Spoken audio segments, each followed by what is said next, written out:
Good afternoon, everyone, and welcome to a Saturday of racing here at Tampa Bay Downs. Today's first post coming up in just 35 minutes. We'll have scratches and changes in a moment, but first we ask you to please rise as we honor America with the playing of our national anthem.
And thank you, everyone. Once again, a pleasant good afternoon to you all. Welcome to day number 50 of our season here at Tampa Bay Downs.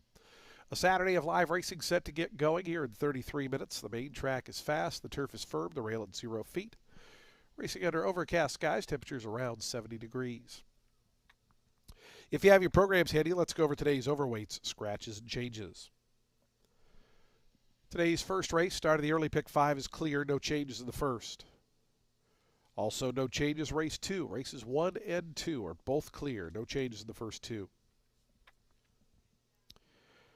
Race 3, we have a jockey change on the number 2, Gray Shadow. Make the runner Leonel Reyes. Leonel Reyes rides the 2.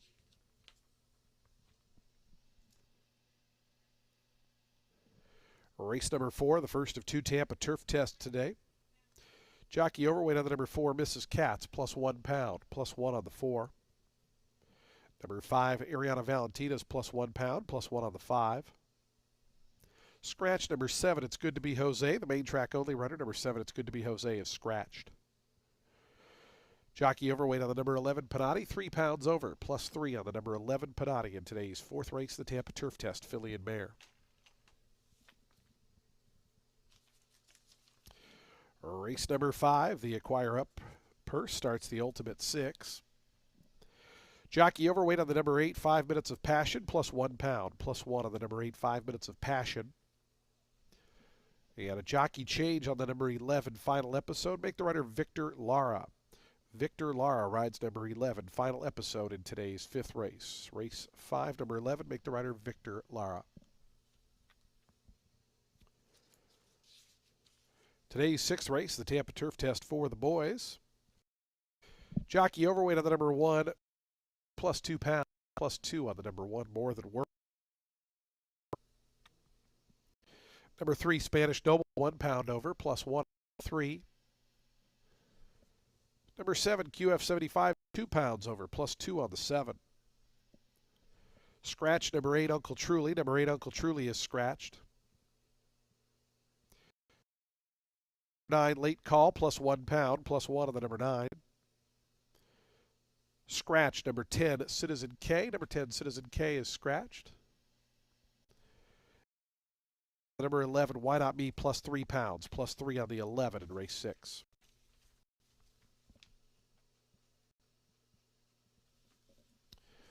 Today's 7th race, the Lamb Home South Race of the Week. It's also the Mother's Scratch Kitchen Trainer of the Month Award. We'll present that to Gerald Bennett today. In the 7th race, scratch numbers 7, 8, and 9. Number 7, Sir Saffer is scratched. Scratch the 8, Cupid's Dude, and scratch number 9, Chivalry. Scratch 7, 8, and 9. Race number 8, our co-feature, it's the 21st running of the Lightning City Stakes, $125,000 guaranteed for fillies and mares. Scratch number Honey, number 1, Mindy's Theodora Grace. Scratch 1 and 14 out of the 8th race. It's the Lightning City Stakes. Race number 9. Have a scratch of the number 11 Time Bounty. Number 11 Timeless Bounty. Our 10th and final race. It's the 21st running of the Turf Dash. Scratch number 1. Scratched. Also scratch 12 Chessmaster. Scratch the 12. And scratch both of the also eligible runners. Scratch 13 and 14. 4 scratches in this 10th race. Scratch 1, 12, 14. Those are your updated overweight scratches and changes. Today's first post in 29 minutes. We'll start that early pick 5 and our Saturday card in just 20 minutes. Good luck today.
Well, happy Turf Sprint Preview Day, everybody. We have got an exciting 10-race card ahead of us featuring the Lightning City and Turf Dash Stakes. We're going to start things off as well as that early pick 5 with a 5K claimer, though, for 4-year-olds and up, which have not won a race since August 22nd. They're going to be going a mile 40 yards on the main track. The number 8, he's a good dancer. Well, this horse is making a second off the claim for Sacco. He's had 4 starts at Tampa this meet. He ran a good closing second and at the 5N1Y level in the first outing. He finished a length and a half off Feast that day. Got claimed, and then he ran 5th in an open 62.50, again at 6 furlongs. Next outing, bumped up to 8. He ran 7th, going 7 furlongs, but he did get bumped out of the blocks, and the beaten margin, it wasn't terrible there in the end. It was 5 3/4 lengths. So he got claimed again, then dropped into a 5N1Y, going just 5.5 furlongs for the first outing with Sacco, who took off the blinkers that day also. Didn't go so well. He's putting those blinkers back on, stretching this boy out. I think it is a much better fit for the pedigree. The number 3, Silver Style. This horse appears to be the speed of the race with the stretch out and distance. He's dropping into this condition 5 after 3 off the board starts here. First an off the layup go in an open 62.50. Got bumped out of the gate that day on top of making a first start since October. Then he got beat 4 3/4 lengths, going 6 furlongs in an optional 8 starter 5. He was drawn widest that day, and then last out, bumped up into an optional 16N1X. He was overmatched. Track was also sloppy sealed. He did show some early interest, but he just couldn't contend. I think going 2 turns could let this boy get some confidence in establishing a forwardly placed position. Last and only time he went a mile 40 here on the main track. He did show some speed in a main special weight, tired to finish a well-beaten 3rd, but he was in with the likes of Prairie Hawk, who later ran 4th in our Tampa Bay Derby. Gonna complete the top 3 with the number 2. That is Mr. Tito's. He is in here for Lisa Allen. He's dropping in from 2 tries against Open Company, and those 2 races were after 2 outings against optionals. He was actually good enough to get the Shoto in the first start here this meet, which was an optional 16N1X. So there is reason to hope that a 5N1Y might prove soft enough to at least get a piece of it. So that's going to be 8-3-2 in race 1 to start the day and the early pick 5.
The horses onto the track, post parading for today's first race. Race 1 starts the early pick 5 here. That pool already over $51,000. Still got 6 minutes to post time. Field of 10 to go, mile and 40 yards here. It's a $5,000 claiming event. No scratches or changes. Race 1, early pick 5 in 6 minutes.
Two minutes to post time. Today's first race, that early pick 5 in 2 minutes.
The horses are now approaching the starting gate. We're 1 minute from post time.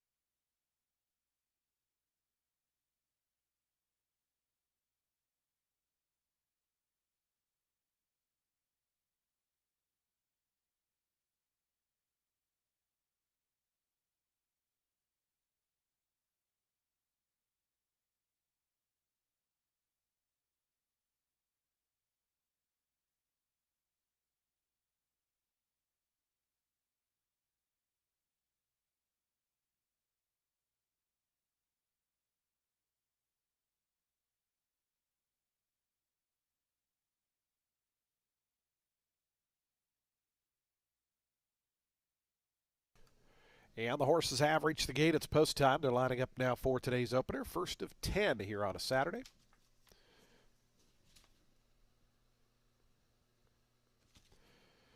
Favoritism here in the opener going to the inside runner. Number 1, HC Holiday, right at that 3-1 morning line going forward.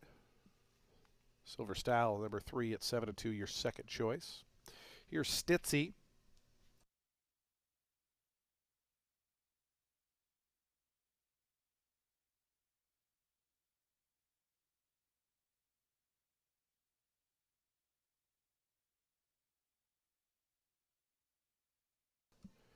Silver Style coming up.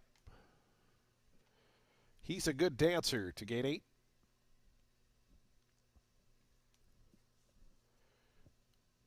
What do you got? Joe's Had Enough, Village Preacher, Fort Charles, and Great Faces will be all set to kick off day number 50 of the season. Just 2 weeks away from Tampa Derby Day, right in the middle of our year here at Tampa Bay Downs.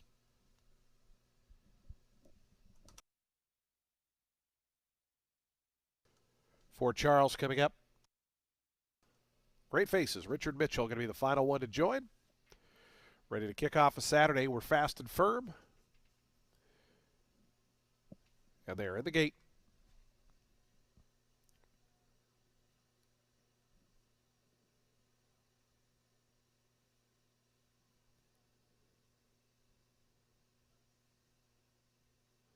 And the race is on. Silver Style set for speed in the center down toward the inside. HC Holiday was out quickly. He's a good dancer in the pink cap. Starting to rush up to challenge this early leader. It is Silver Style, first one to get to the turn. He's a good dancer up to that one's outside. His second, Stitzy between them third. The Cubs' Great Faces out wide of the red colors fourth. It's a length and a half more to HC Holiday. Mr. Tito's, they race fifth and sixth together, about 3.5 off the top. It's another 2 then. Back to Joe's Had Enough, who races along in seventh. Break of 4 after that, back to Burning Man. Up the inside comes Village Preacher. And at the back early on is Fort Charles. The Silver Style has some company now. He's a good dancer right up alongside. 24 and 2, the opening quarter mile time. As he's a good dancer in Silver Style now. Exchanging punches on the front end. They're a length and a half in front of Great Faces, who's up to third. Stitzy is fourth. HC Holiday down toward the inside, fifth, about 3.5 off the lead. Then comes Mr. Tito's, who's about 4 behind the stablemate. Starting a mid is Joe's Had Enough, who moves up on the outside of the red colors, yellow cap. After a 48 and 2 opening half mile. Silver Style, he's a good dancer. These two have been going at it for much of the journey. Joe's Had Enough continues that big move on the outside. Mr. Tito's trying to go with that one. Now back to fifth is Great Faces, but only a length separates these top 5. Fort Charles, who was last, is up to 7th on the outside as HC Holiday looks for the rail down toward the fence. Many chances as they turn to the top of the stretch. Way out wide, Joe's Had Enough, Mr. Tito's. They come after the leaders. He's a good dancer, still fighting on. HC Holiday down along the fence. A final 16th of a mile left to go. Mr. Tito's has gone to the front. He's a good dancer, battles right back. These are the two that separate. Mr. Tito's on the outside of He's a Good Dancer. They drive to the wire. Photo finish. Mr. Tito's, I believe, got it. He's a Good Dancer was second. Fort Charles third. A ways back then to Joe's Had Enough and HC Holiday, who photoed there for fourth.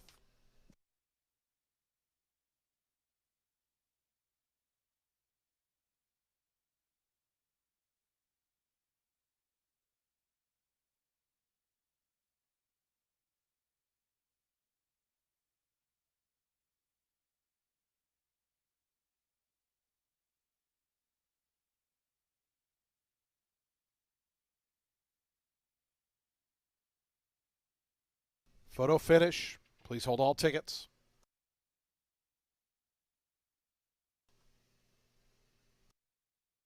141.17 the final time. Winner posted number 2, Mr. Tito's. Second to the 8, He's a Good Dancer. Third, number 9, Fort Charles. Fourth, number 4, Joe's Had Enough. 2, 8, 9, 4, and 1. Your unofficial order.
To the winner's circle, your now official winner, Mr. Tito's, returns $13 for the win. 8-year-old dark Bear Brown gelding by Mr. Speaker out of Mighty Catherine was bred in Kentucky by Lantern Hill Farm and First Corp Thoroughbreds. JGW Stables Incorporated the winning owners, Lisa Allen the winning trainer, and Mike Allen aboard for the winning ride as Mr. Tito's. 5-1 winner of the first.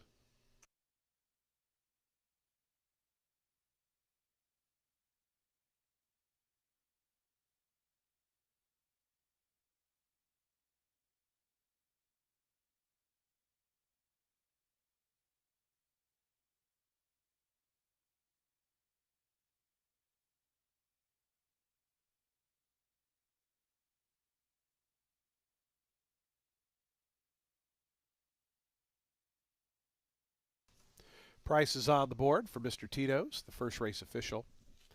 Race 2's in 22 minutes at 12:58 p.m. Today's second race, a maiden special weight at 1:40.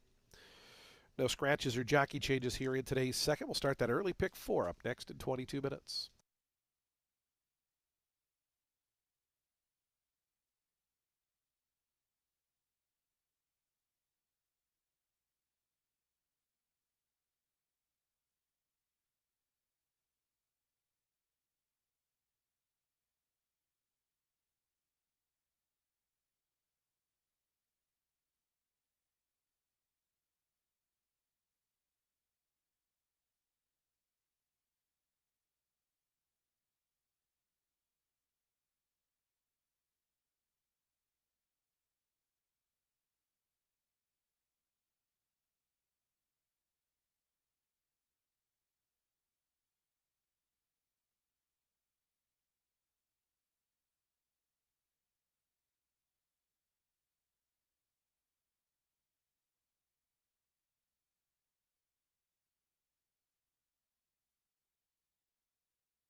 Race 2 is going to start today's early pick 4. It's a main special weight for 3-year-old fillies set at 1 mile 40 yards on the main track. The number 4, Into Royalty, is in here for Bill Mott and Summer Wind Farm. They beat Cottage Garden with Flight of Fancy in the January 24th race. Now, this filly has had 2 starts against main special weight company at Gulfstream, both at 1 mile, which is at 1 hook there. But she had some issues on debut, started from the rail, was game to press, and in the end, she was 4th, beating 2 3/4 lengths. The runner-up was Queen in the Deck, who next won a main special weight here at Tampa, stretched to 1 mile 40, took it by 5.5 lengths, earning a 69 buyer. She then tried the Suncoast Stakes, which didn't go over so well, but hey, that was won by Lacara. And what's interesting, actually, about Lacara, in terms of this filly, is that they hail from the same family. In fact, Inter Royalty and Lacara, their moms are full sisters, and they're also, those moms, full siblings to Grade 1 winners to Honor and Serve and Angela Renee. I think the number 1, Cottage Garden, could wire here if they don't take her seriously, though. She's got speed, and unlike last time where she was drawn widest of all, she's going to be able to save ground throughout. I know she tired to finish 3rd, beating 9 3/4 lengths back after getting challenged into the turn for home last out, but she was in between Flight of Fancy and Holding Company coming off the turn, and she bumped into the ladder, knocking herself off stride. So at that point, she lost her momentum.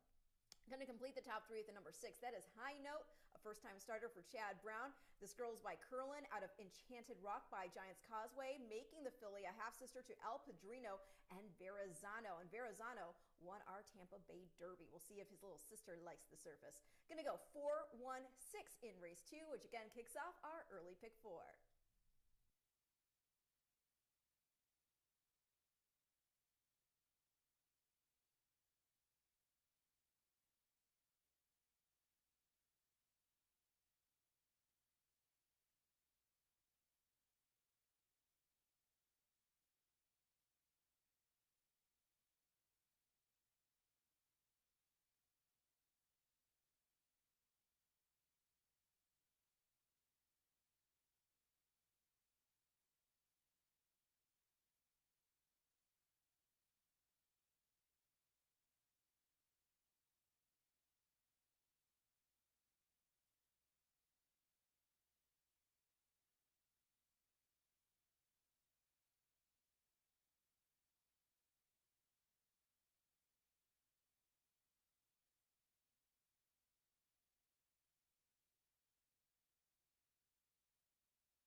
Horses out of the track post parading for today's second race. Race 2 is a maiden special weight event for fillies, 3-year-olds. They'll be at 1 mile and 40 yards over that fast main track.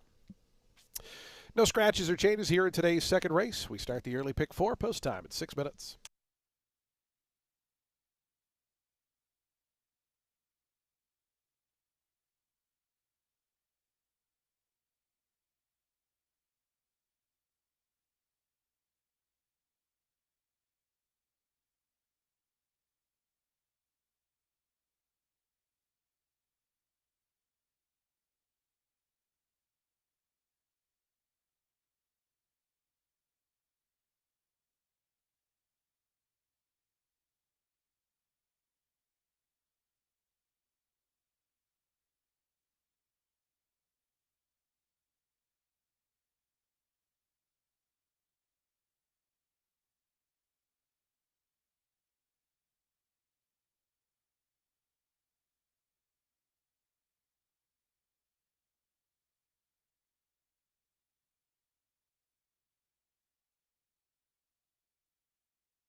Two minutes to post time. Today's second race, 2 minutes away.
The horses are approaching the starting gate today's second race. Early pick 4 in 1 minute.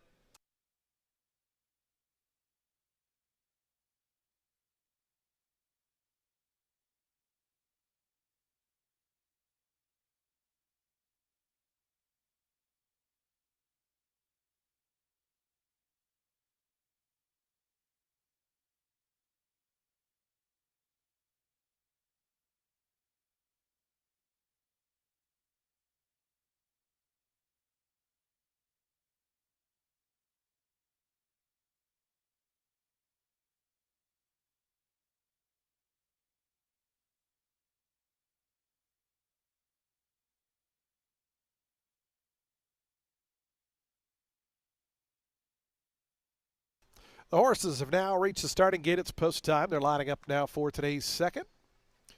Maiden special weight group here at 1.40 miles. Post time favorite 8-5 on the first time starter High Note.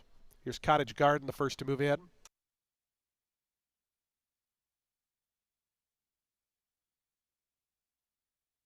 Whirl of War coming in.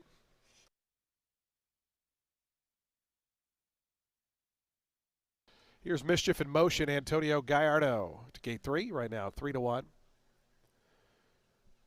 Into Royalty coming in, Daniel Centeno for Bill Mott.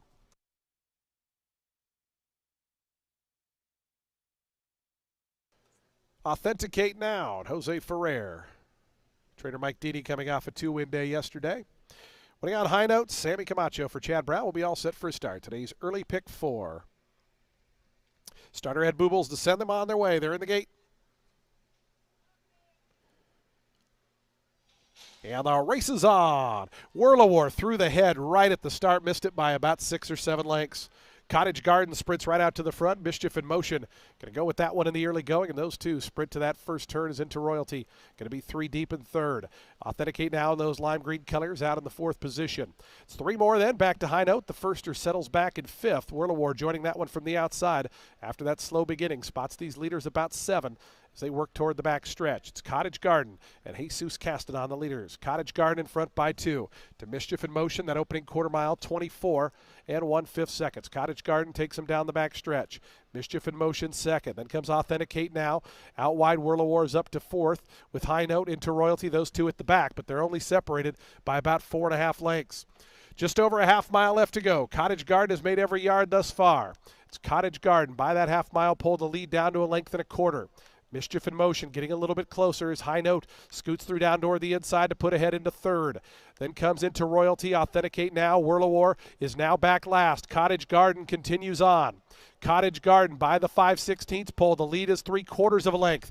Mischief in Motion trying to get closer, being asked to come after this longtime leader as they come by the quarter pole. Cottage Garden, Mischief in Motion, and these two have pulled away by 7 from the rest. Into the stretch now. Cottage Garden, the lead's a half a length. Mischief in Motion on the outside, coming up on level terms, and Mischief in Motion up to Poconos in front. Cottage Garden now back to second. They are still 8 or 9 clear of High Note, but a final 16th to go. Mischief in Motion taking off for home. It's Mischief in Motion, going to go on to win it here by 2 in the end. Cottage Garden was second. High Note third. Into Royalty finished 4th.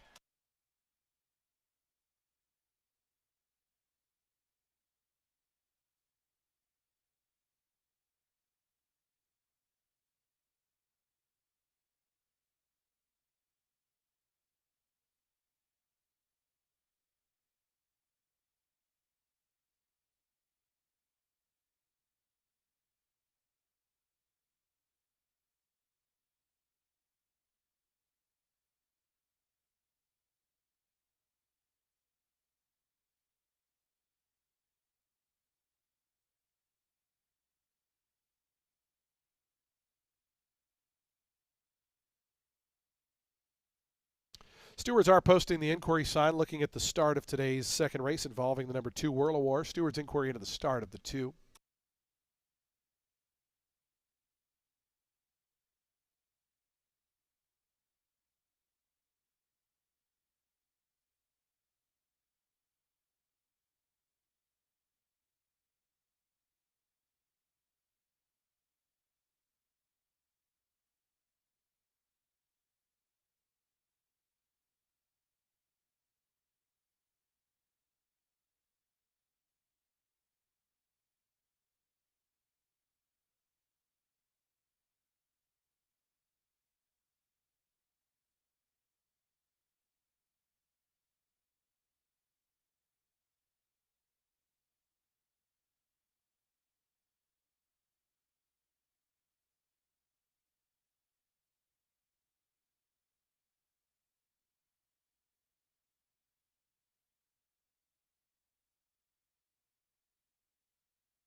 Stewards ruled no change to the order of finish in regards to the start. World War was awarded a fair opportunity to start, simply hopped and reared back at the beginning. 3164, unofficial.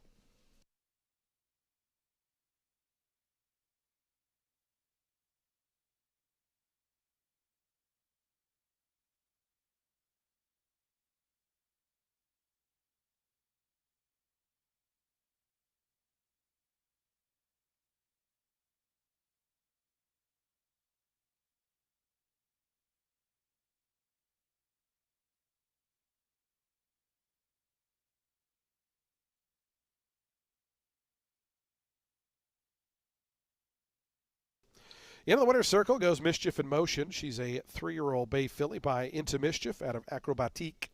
Bred in Kentucky by Helen Alexander and Ellen J. Foxwoods. Live Oak Plantation, the winning owners. Mike Trombetta, the winning trainer. Antonio Gallardo aboard for the winning ride. Mischief in Motion, your second race winner.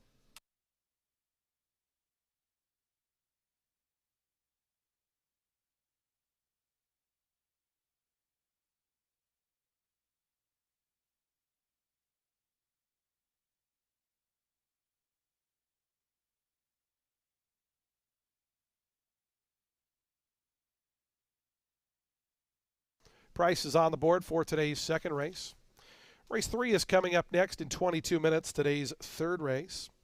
Field of 12 set to go 6 furlongs. Jockey change on the number 2, Gray Shadow. Make the runner Lionel Reyes. Also take note that runner should be listed as a gelding. Number 2 is a gelding. Race 3 coming up next in 22 minutes.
Race 3, it's a main 16 for 3-year-olds, set at 6 furlongs on the main track. The number 5, My Pal Max. Well, yeah, he didn't sell for much, but it's a main 16, okay? And I do think he is intriguing as a first-time starter. There's at least one work on the tab that makes me think that he could fit here. He's a son of Good Samaritan. He was a debut winner. That was on turf, but he went on to be surface flexible. The mom, Mississippi Miss by McLean's Music, she ran just once, but she won. Granted, it was going just 5.5 on the synthetic at Turfway in a maiden 7,500, but still, she wired. And then her mom, Sweet Problem, was a stakes winner. That was on turf, but she was also stakes placed on dirt. The number 11 in here for Kathleen O'Connell ran 4th on debut at Gulfstream in a maiden 50. Showed some interest, but ultimately finished 7 3/4 lengths back of Griffin, who was 4 3/4 lengths the better of the runner-up. Griffin earned a 70 buyer figure for that performance and went on to run 4th in an optional 60 starter 50. It is also worth mentioning that the last place runner that day, that was Isaac Leo, a Cassie stablemate of Griffin's. He dropped in for 12.5 at Gulfstream, put in 2 runner-up performances, just missed by a neck last out. Now, start 2 for this boy, they went blinkers on, and he pressed the pace from a wide draw, going the 1-turn mile before tiring out of contention. That was a maiden optional 50, and the horse who turned him back was the eventual winner, Naturno. So we'll see if the drop in for 16 while cutting back to 6 furlongs enables an on the board finish at the very least. The number 9, Riding a Dream in here for Juan Arriagada. He was making a first start for the barn in that main 16 last out, going just 5.5 furlongs. He had the same wide draw, but the main problem was that he bumped hard with the horse to his inside out of the gate, which then led to rating off the pace while being wide abreast. Then he was dueling and stretch with Words of Fortune, but took some bumping, upsetting the stride there, leading to missing third by a neck to the closing Nirvana, which is why Words of Fortune was disqualified from the win. Now, Words of Fortune officially won next out, bumped up to a main 25. So I'm going to go 5, 11, 9 in race 3.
The horse is onto the track, post parading for today's third race, the $16,000 maiden claiming event for 3-year-olds. They'll be at 6 furlongs.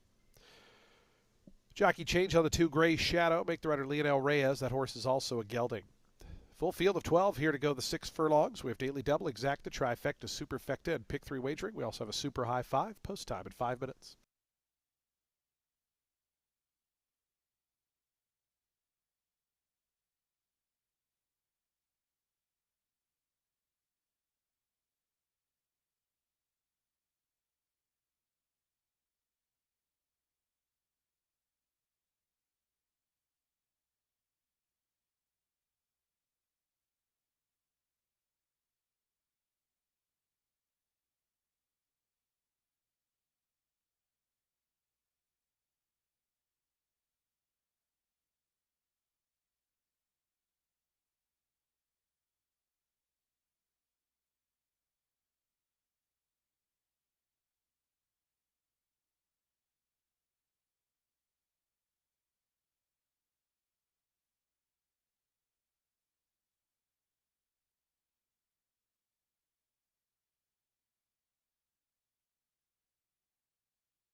Two minutes to post time, 2 minutes.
Approaching the gate, 1 minute.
The horses have reached the gate. It's post time. They're lining up now for today's third. Full field of 12 set to go 6 furlongs here. Favoritism all the way to the outside. Number 12, Emirates Honor. At 2-1, here's Zaddy coming forward. Riding a Dream and Gunamist will be the next pair.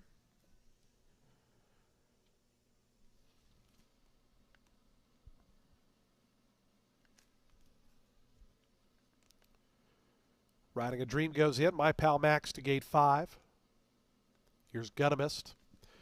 Waiting for Fantasy Flyer, Love Hate, and Emirates Honor will be all set for a start here in today's third.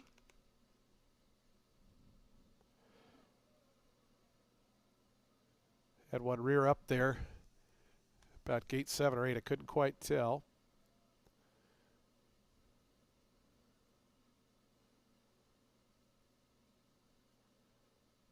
Rider is out of the saddle on the number 8, Always Grateful. So stand by. The 8 has been backed out. Rider's also off the 7, so stand by.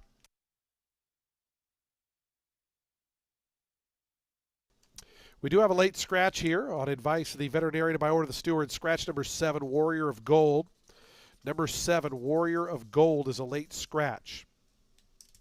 We will have just a slight delay as the other horses are backed out of the starting gate.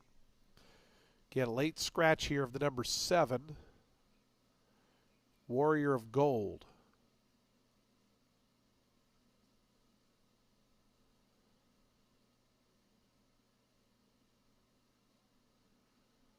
Again, the other runners being backed out as we will have just a slight delay here.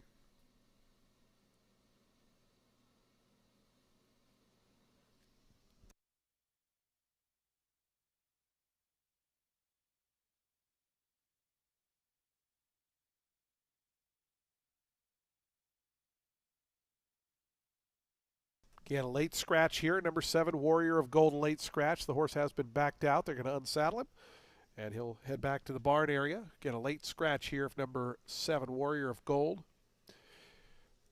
Refunds on all win, play, show, exacta, trifecta, superfecta, and super high five combinations involving the number 7. If you had that runner in the early pick 5 or pick 4, you'll receive the post-time favorite. If you had that runner in the early pick 3 or daily double coming into this race, you will receive a consolation payout. So do hold on to those tickets. Again, late scratch, number 7, Warrior of Gold.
Riders hopping back on board now as we get ready to recommence the loading process.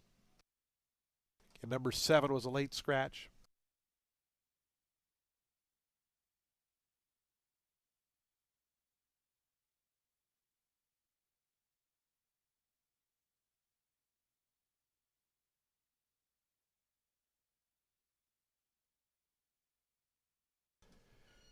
We also have an additional late scratch on advice of the veterinarian by order of the steward. Scratch number 8, Always Grateful.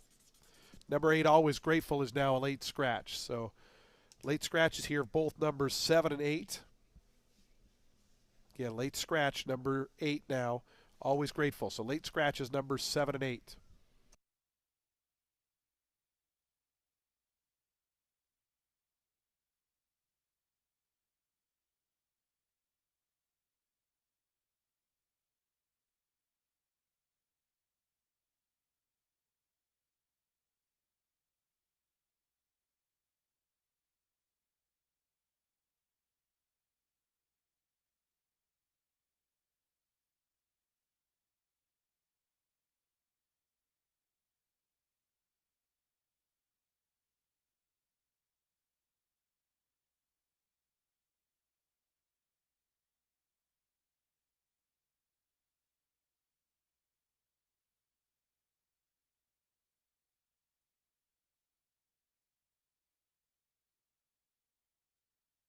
The horses now heading back to the starting gate for today's third race. Again, a couple late scratches there at the gate, number 7 and 8, both late scratches. So field of 10 set to go the 6 furlongs. Loyal Clement the first to move in. Favoritism still to the outside, number 12, Emirates Honor.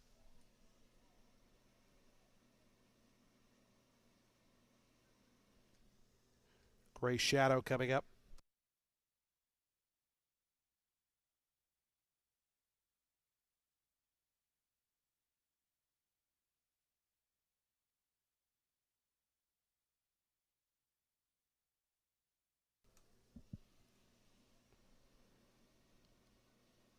Here's Nirvana.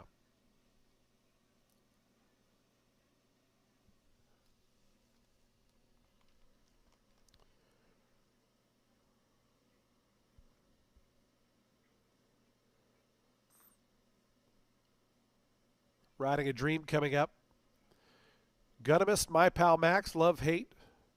And the final one will be Emirates Honor. Will be all set for a start. Today's third. Gunamist, Cesar Gonzalez goes in. Here's My Pal Max.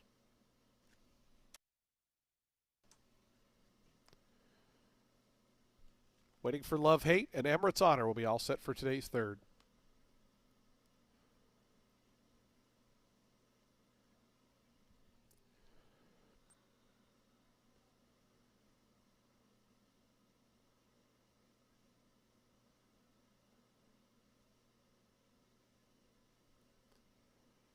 Gunamist still acting up there in gate 10. Now Love Hate coming up. Emirates Honor, Sammy Camacho to complete the line. Goes in. They're in the gate. And the race is on. Nirvana shoots right out to the early advantage. Love Hate showing some good early speed. Those two quickest in the early going, with Riding a Dream right in between them and those turquoise colors. A length more then back to Emirates Honor, who was away in fourth. It's a length and a half after that to Loyal Clement. The gray is fifth. Outside of that comes Fantasy Flyer in sixth. Gray Shadow seventh toward the inside of Zaddy, who's eighth. It's three more to My Pal Max, and Gunamist is the early trailer as they head toward that far turn. With 3.5 furlongs to go, it's Love Hate the leader. Love Hate through an opening quarter in 22 and 1. 3/4 of a length in front of Riding a Dream, who cruises up alongside, gets closer in second. Nirvana's now back in third. It's 2.5 more. Back to Emirates Honor, Loyal Clement. They're fourth and fifth. Both still about 5 or 6 lengths off Love Hate. Love Hate around to the top of the stretch. Riding a Dream up on the outside, pushing that one, and these two to the top of the lane. Riding a Dream is now in front. Love Hate back to second. 4 more back to Loyal Clement, Nirvana, as they have a final furlong left to go. Riding a Dream wanders in toward the rail, but has a 2.5 length lead over Love Hate. Gray Shadows putting in a good run from the back down toward the inside with Loyal Clement. But it's all Riding a Dream and Adamar Santos going clear late here. Riding a Dream geared down by 9 in the end. Loyal Clement was second. Third was close. It might have been Emirates Honor getting up over Love Hate and Gray Shadow.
.110.35 the final time.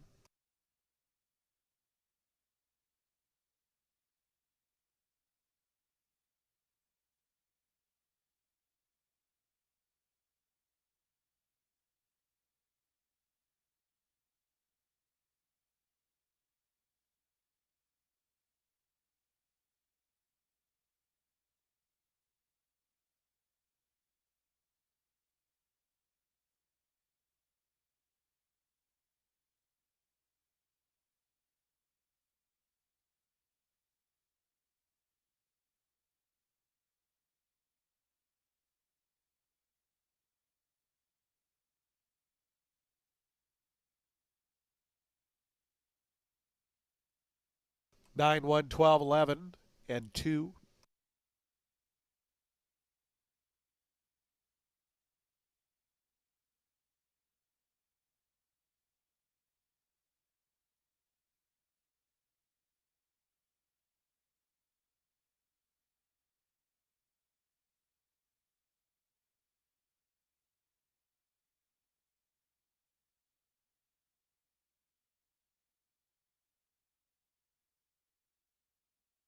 Results official, 880 on the win.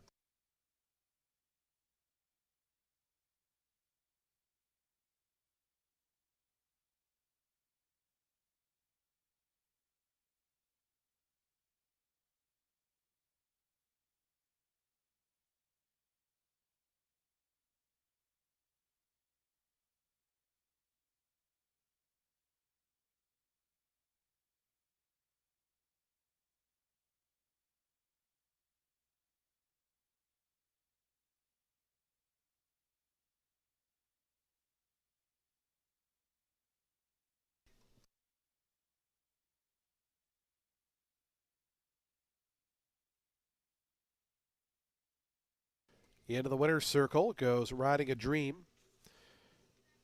3-year-old bay gelding by Right on Curlin out of Revealing a Dream was bred in Florida by Rafael Estevez, Kathleen Estevez. Kathleen Estevez, Nicholas Primpas, and Frank Catapano, the winning owners. Juan Arriagada, the winning trainer. Adamar Santos, aboard for the winning ride. As Riding a Dream victorious here in today's third.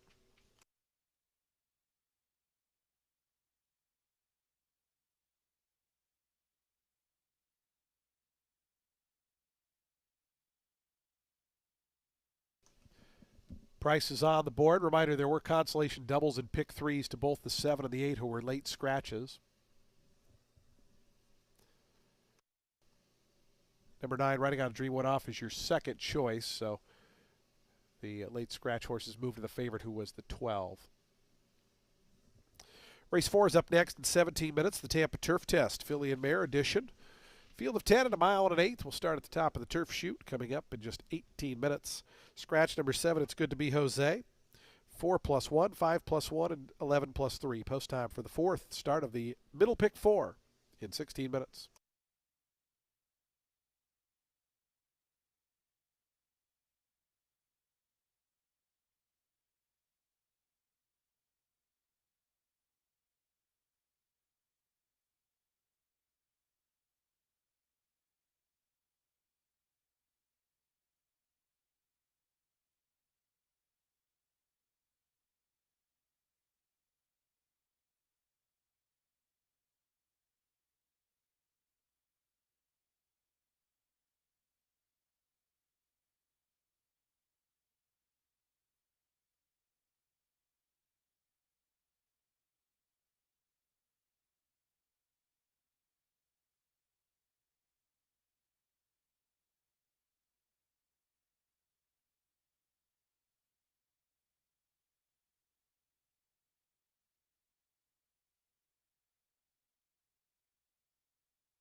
4 is going to start our next pick four. It's for fillies and mares 4 years old and up, which have started for a claiming price of $16,000 or less in 2024, 2025.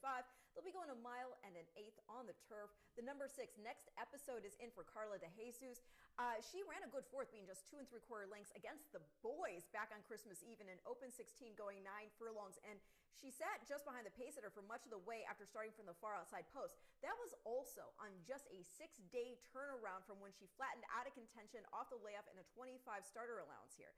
Now, last out, shortened up to 8.5 against some of these gals. She just got trapped on the rail for too long after drawing over, and a good hole never opened up. I think she got tired of gear shifting ultimately, so when she was asked to punch on, she just didn't have any kick.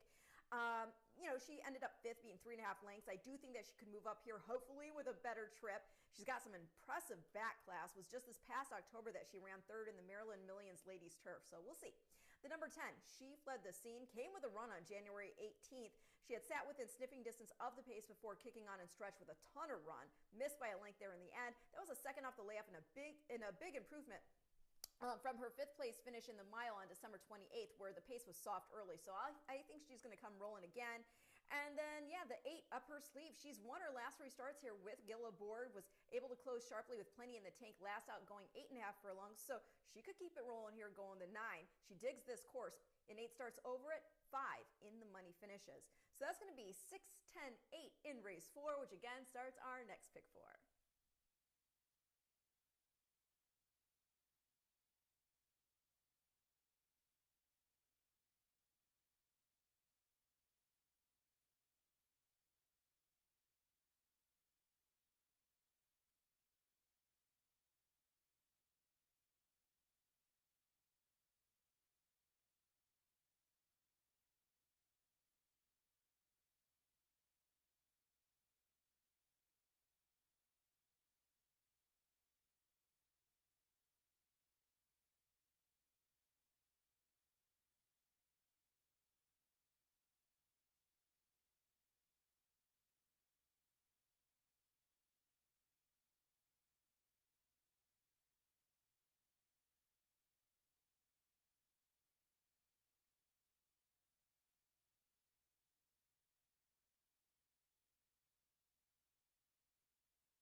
The horses stepping out of the track post printing for today's fourth race, the Tampa Turf Test, fillies and mares. Starter handicap for fillies and mares, 4-year-olds and up. They'll be at a mile and an eighth on turf. The turf firm, the rail at 0 feet. Field of 10 set to go. Scratch number 7, the main track only. It's good to be Jose. Number 7 is scratched. 4 plus 1, 5 plus 1, and 11 plus 3. Race 4, the Tampa Turf Test starts the middle pick 4. Post time in 3 minutes.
Two minutes to post time. The horses making their way out of the turf course. 2 minutes. 2 minutes to post.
Approaching the gate, 1 minute.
The horses now loading in for today's fourth race, the Tampa Turf Test.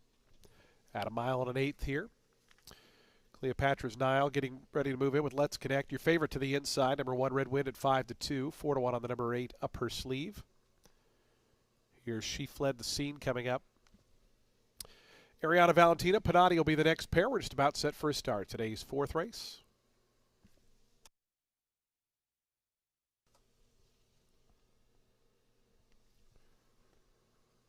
Panati to the outside, Lionel Reyes for Kathleen O'Connell going in. The Tampa Turf Test, filly and mare. They're in the gate. And the race is on. Red Wind down toward the inside, got away in good order. Vingativa is right there close up between horses Mrs. Katz and Next Episode. There's 4 of them in a line there as they move through that first furlong. Just in behind them, Cleopatra's Nile dropping back. Let's Connect in the middle of the pack.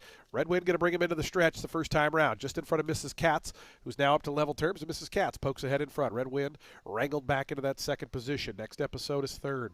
Then comes Vingativa fourth. Cleopatra's Nile in the red colors, 2 deep, and fifth, only about 3.5 off the top. Then comes Let's Connect. Up Her Sleeve is in and amongst horses. Then comes Panati in the green. She Fled the Scene is second last. Ariana Valentina is the early trailer. The 10 of them only covered by about 8 lengths as they work their way toward the back stretch. 23-4, Mrs. Katz, Sunny Leone. Bring them on to the back stretch a length in front of a headstrong Red Wind, pulling at Samuel Marin in second. Outside of that one, Next Episode now takes over that second spot. Vingativa's down along the fence with Cleopatra's Nile. They're coming up now. The top 5 just covered by 2. Panati in the green colors, 6th, out in the clear, about 3.5 off the top. It's another half length then back to Up Her Sleeve. She Fled the Scene is taking an inside route. Then comes Let's Connect and Ariana Valentina. 49 seconds was the opening half-mile time. Mrs. Katz, Next Episode, right up alongside. Cleopatra's Nile starts to move out 3 deep from third and coming up to try to join the leaders. Red Wind, fourth, about 2 lengths off the top. Then comes Panati, who's under ride. Let's Connect, trying to rally on from the back as they come to the top of the lane. Cleopatra's Nile up on the outside of Next Episode. These two spin into the lane pretty much as one.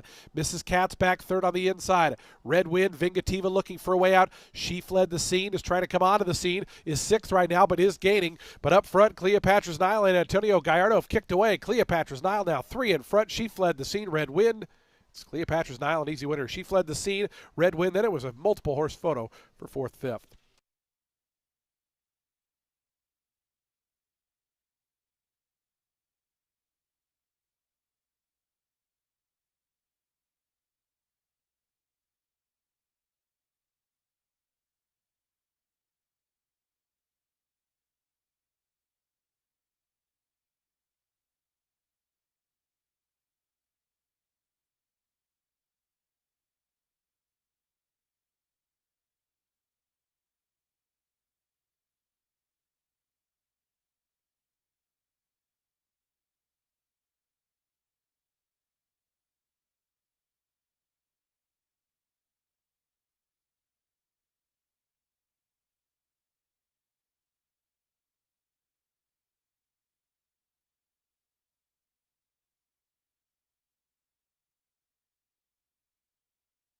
Nine, 10, 1, 5, and 2. 9, 10, 1, 5, 2, the unofficial order. 149.56 the final time.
Results are official. 9-2 on your winner. Returns $11.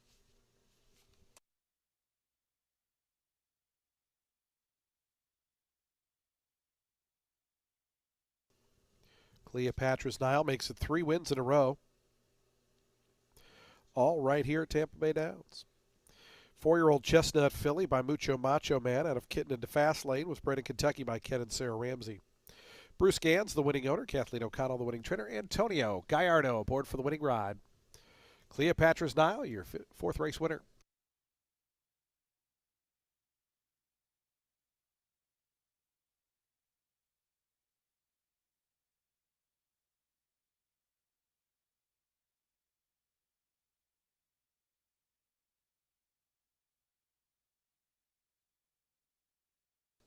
Prices on your television monitors. Nobody had the super high 5, so that will carry over now to the 5th race, $3,667. It's the Acquire Up purse, race 5, 6 furlongs the distance. Starts the Ultimate 6, $68,000 in the jackpot carryover.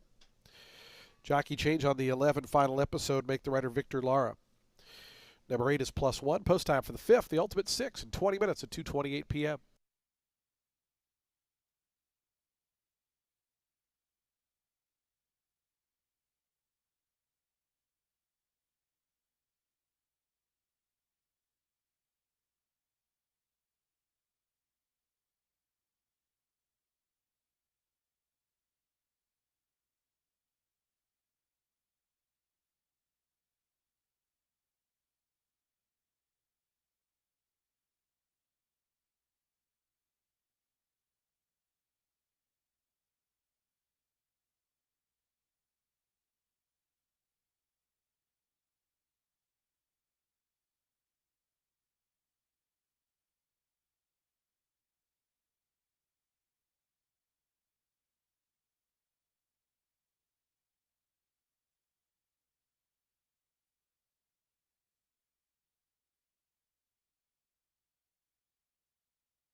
Race 5 is going to kick off today's Ultimate 6, and it's with an 8-claimer for fillies and mares 4 years old and up, which have never won 2 races. They'll be going 6 furlongs on the main track. The number 8, 5 Minutes of Passion. Well, she is in here for Eric Reed.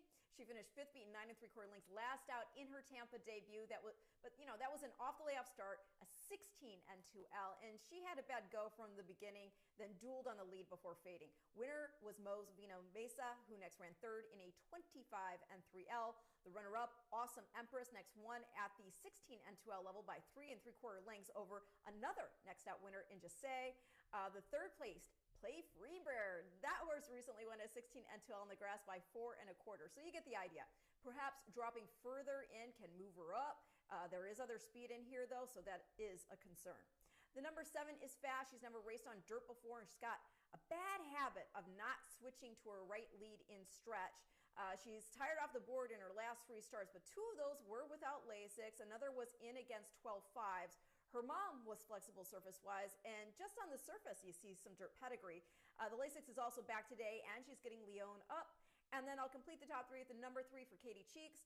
She's another one with speed, but she still runs even if she doesn't get the lead. She tried to wire it last out at the level, making the second off layoff, but got reeled in by St. Joe Jet and changed order to finish 3rd, beating a length and a half there in the end. Could we see some hooking and cooking here? Maybe, but so often we see horses shake loose when we don't expect it due to a bad start for the other speed or something along those lines.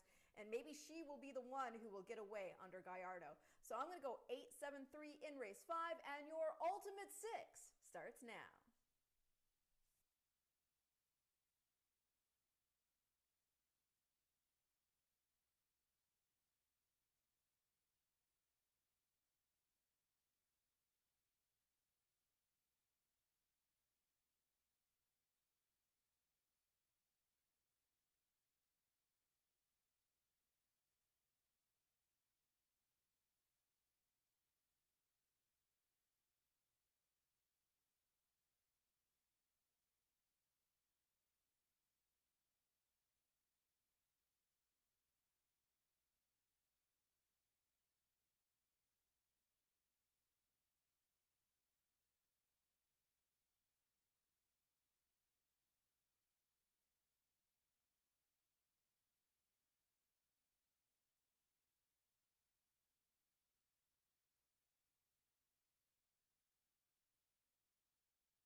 The horses onto the track post parading for today's fifth race, an $8,000 claiming event for fillies and mares, 4-year-olds and up. They'll be at 6 furlongs on the fast main track. It's the Acquire Up purse. Field of 11 set to go. Jockey change on the 11 final episode. Make the runner Victor Lara. Race 5 offers daily double, exacta, trifecta, superfecta, and pick 3 wagering. We start the ultimate 6, 68,146, the jackpot carryover. And we have a super high 5 carryover, $3,667. Post time for the 5th in 4 minutes.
Two minutes to post time. Today's 5th race, the Acquire Up purse, in just 2 minutes.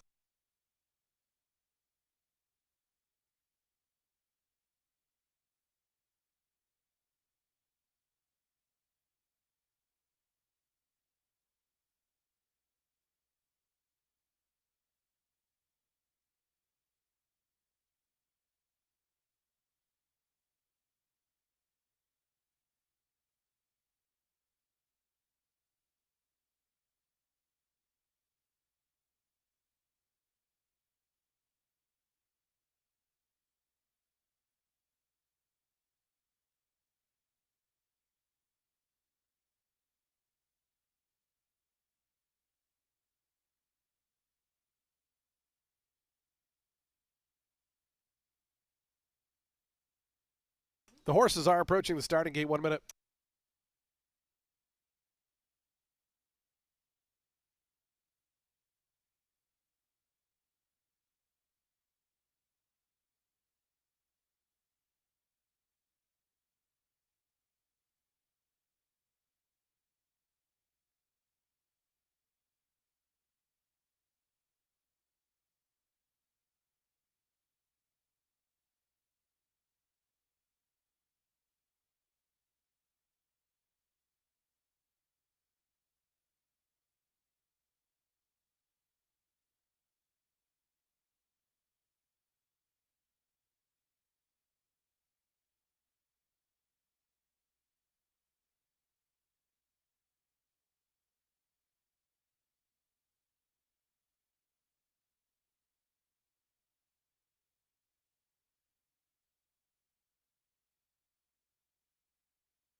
The horses have reached the gate. It's post time. They're lining up now for today's 50 Acquire Up purse. Field of 11 at the 6 furlong distance. Favoritism right now to the number 3, Keep in Touch at 5-2, 3-1 on the 7, Holy Coffee. Here is Holy Coffee moving up. Barbaresco Baby to gate 2. Miss Claudette has gone in. Want to welcome Claudette, Paulette, and Bernadette Newt joining us here at the track today. Speaking of Miss Claudette. Here's Keep in Touch coming forward.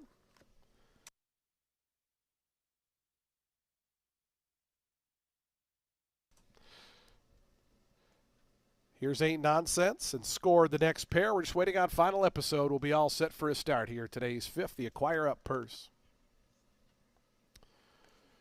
Final episode and Victor Lara. 10-pound apprentice to the outside draw.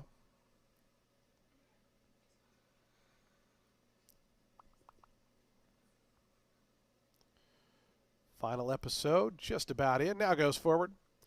They are in the gate. And the race is on. Holy Coffee in the center shoots right out to the front. Barbaresco Baby going to go with that one in the early going, and these two square off through that first 16th of a mile. Keep in Touch. One of the favorites came away in a nice spot, third, just in behind the top pair. Then comes Score. Down along the inside, Macho Girl advances to take over fourth. 5 Minutes of Passion is sixth in the pink cap and about 5 off the top. It's a break of 3 more back to Syllabus. After that comes Miss Claudette, who races on the inside of Pesadilla Chanel. Ain't Nonsense with 1 beat, and that's the big long shot. Final episode. Who's the trailer? 22-1, the opening quarter mile. Holy Coffee, Keep in Touch. Those two by the 3/8 pole. They've put 3.5 now on the Scored, who moves up into third. Barbaresco Baby's back a spot in fourth, trying to move up. Comes 5 Minutes of Passion as they wind around that turn. These top two have gotten away. Holy Coffee and Keep in Touch. These two 5 lengths ahead of the rest. Scored is third. Down at the inside, 5 Minutes of Passion. Syllabus trying to run on from the back. But these top two to themselves at the 8th pole. On the outside, Keep in Touch. On the inside, Holy Coffee. They're shoulder to shoulder with a furlong left to go. Still 5 lengths back to Scored. 16th pole. This battle continues. Holy Coffee on the inside. Keep in Touch on the outside. These two in a driving finish. Holy Coffee. Got it. Keep in Touch was second. It was a ways back to another photo for third between Ain't Nonsense and Scored.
Seven, 3, 10, 5, and 8. 7-2 winner Holy Coffee.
Results official, $9.80 on the win for Holy Coffee.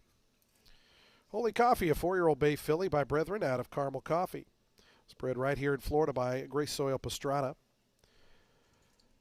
The San Francisco Group Stable LLC, the winning owners. Pedro Garcia, the winning trainer. Sonny Leo on aboard for the winning ride. As Holy Coffee, victorious here in today's 5th race.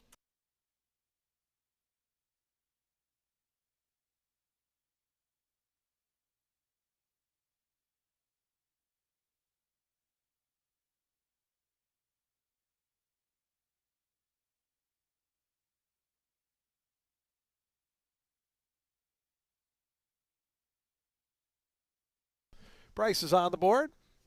Early pick 5, $3,844. Tampa Turf Test is up next. We'll have a super high 5 carryover, $5,751. In the Tampa Turf Test, scratch 8 and 10. 8 and 10 both scratched. Number 1 is +2. Number 3 is +1. Number 7 +2. Number 9 +1. And number 11 +3. Tampa Turf Test starts the late pick 5. Post time coming up in 22 minutes.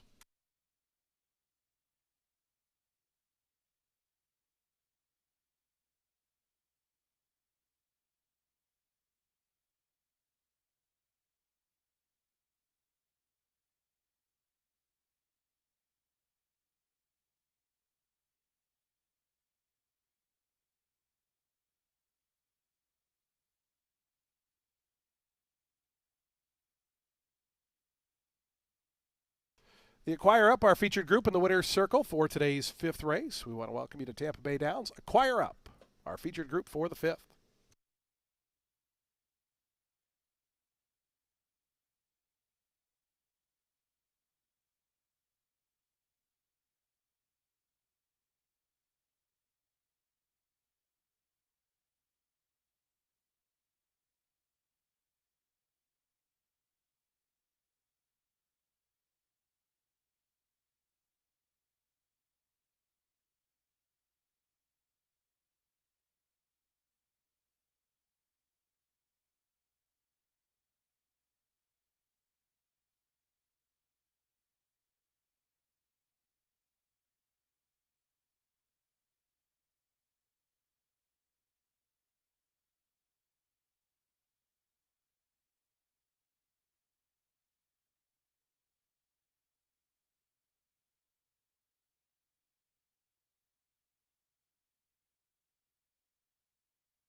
Race 6 is going to kick off today's late pick 5 is for 4-year-olds and up, which is start for a claiming price of $16,000 or less in 2024, 2025. They're going to be going a mile and an eighth on the turf.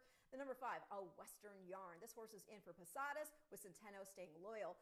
They just won a 25 starter allowance together, going a mile over ground, which was listed as good, and that was off getting beat just a neck by Eddie the Great in an open 16 at 8.5 furlongs. Eddie was exiting a runner-up finish to late call in a 16 starter handicap just the start prior. Now, a Western Yarn, he had been in the barn of Arnaud Delacour and had shown stakes quality as a 3-year-old. He actually ran 3rd in our Columbia Stakes, and the winner there was Talk of the Nation. You had Mostache second. It was a very good group. And so the fact that this horse is run in the money in all 6 starts at Tampa, including the last 2 as an older horse here, not surprising. He's always had some talent. Question today is going to be that 9 furlongs. It is worth mentioning, though, that the horse he beat last out, Grounded, is a 13-time winner. You also had Mose in 3rd. That horse had previously gotten beat just a neck in an optional 100 after having won 3 in a row. So that was some really good competition. You got to hope that the class helps this boy also get the distance. The number 1, More Than Work, finished 7th, but was beaten only 3 1/4 lengths last out in a starter 16 handicap. That was won by late call. The aforementioned Eddie the Great was second. More Than Work went into that start off a 2 1/4 length score in an open 16. But yeah, the problem with the December 28th race was that he was drawn widest of all, and that of course led to a lot of ground loss. I don't blame him for not having kicked there in the final stages. The one time he went 9 furlongs was a long time ago, back in the summer of 2023, but he ran a good second to a multiple stakes winner that day. So we'll see what he does here. With Gallardo aboard, the number 7 QF75, you got Sonny Leone taking over the reins. I do respect QF75 as well as a bunch of others in here as well. It's a very competitive race, but I'm going to complete the top 3 with the number 11, Why Not Me, because why not? This boy has been running against allowance and won X Company since coming back to Tampa for Tim Ham. Last 2 starts at this distance, got the lead last out, put up soft fractions, but yeah, he got beat 3 lengths in the end by the favored Factor Analysis trained by Chad Brown. Start before that, he was beaten 2 by Deuteronomy. That is a Shug McGahee trainee. But yeah, he had 2 neck defeats before that to Legitimize on December 24th and then Card Trick back on November 29th. Card Trick, that horse then ran second to Drama Chorus in an optional 32 and later beat Deuteronomy in another optional 32, earned an 88 buyer figure. So I am going to go 5, 1, 11 in race 6, which again kicks off today's late pick 5.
The horses onto the track post parading for today's sixth race. The Tampa Turf Test starts the late pick 5.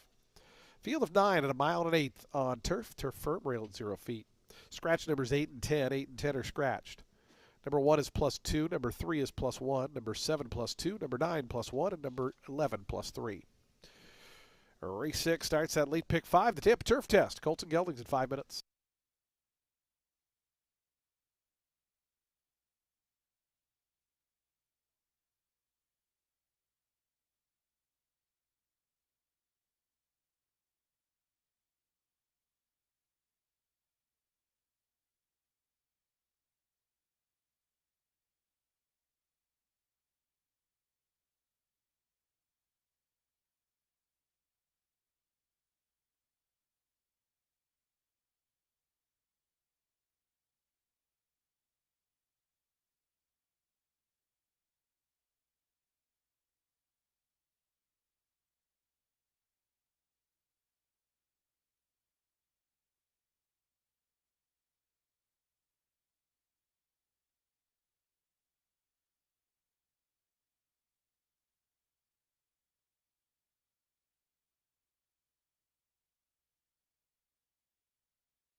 Two minutes to post time. The horses making their way out of the turf course. 2 minutes.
Approaching the gate, just 1 minute, 1 minute to post time.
The horses have reached the gate. It's post time. They're lining up now for today's 6th, the Tampa Turf Test, Colts and Geldings. A field of 9 here at a mile and 1/8 on turf. Your post time favorite 3-1, number 6, Ejtema. Here's a Western Yarn coming forward to gate 5, right now at 5-1. Tampa Turf Test, a distance series that increases in distance as the series goes on. I believe the next race is at a mile and 3/8, so a 3-turn turf event. Spanish Noble coming up to gate 3.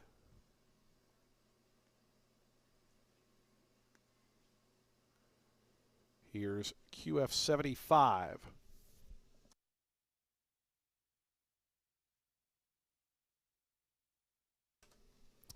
Royal Luck coming up to gate 4. Late call out to post 9. And we're just about set for a start. Why Not Me and Hector Diaz Jr., the outside runner. Why Not Me coming up. Tampa Turf Test. They're in the gate. And the race is on.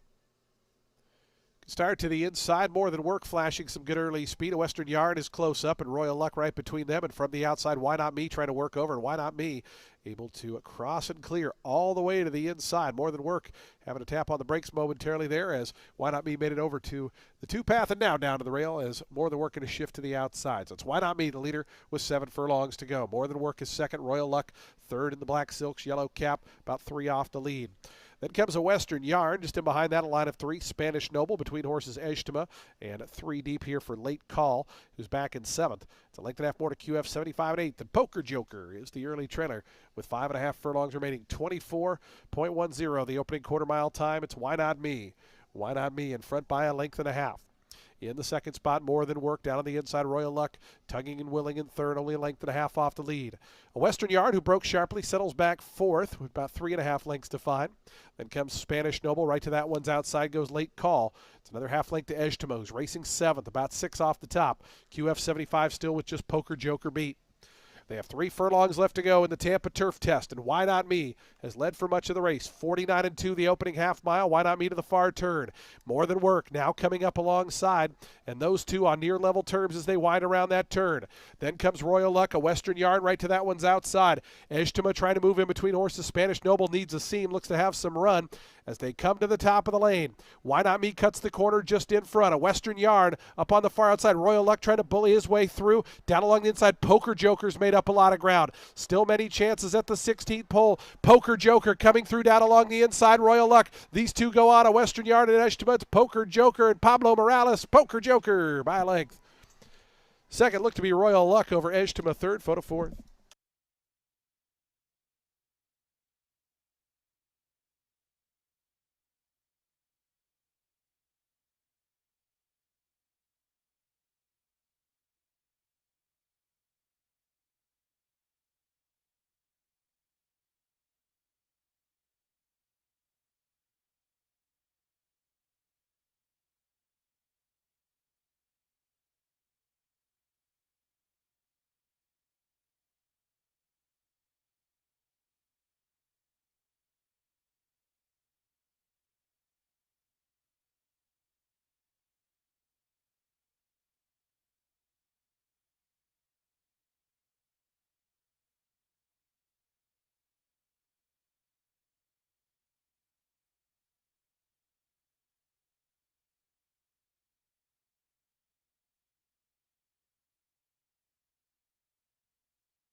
2, 4, 6, 5. 2, 4, 6, and 5. Your unofficial order.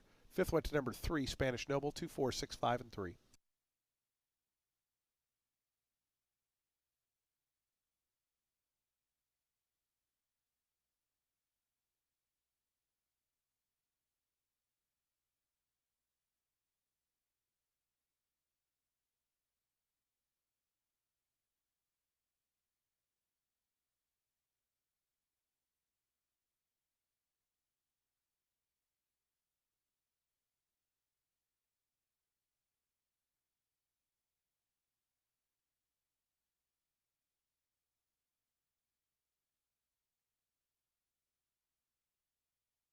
Results official. 21-40 on the win for Poker Joker.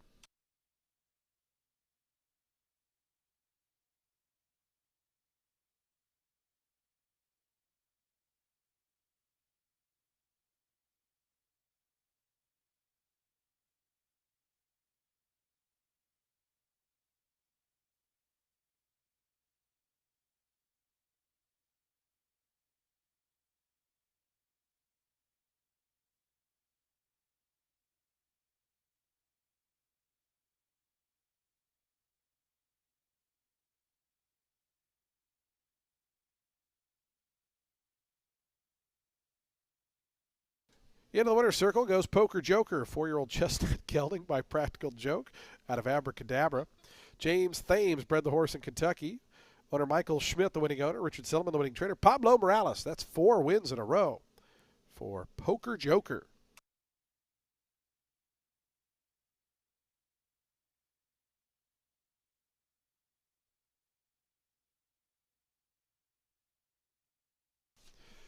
Results official. Price is on the board. Once again, nobody had that super high 5, so we're going to have a $12,903 carryover into the 7th race. Race 7, the Lamb Home South race of the week. Also, the Mother Scratch Kitchen Trainer of the Month award. We'll present that to Gerald Bennett after the 7th.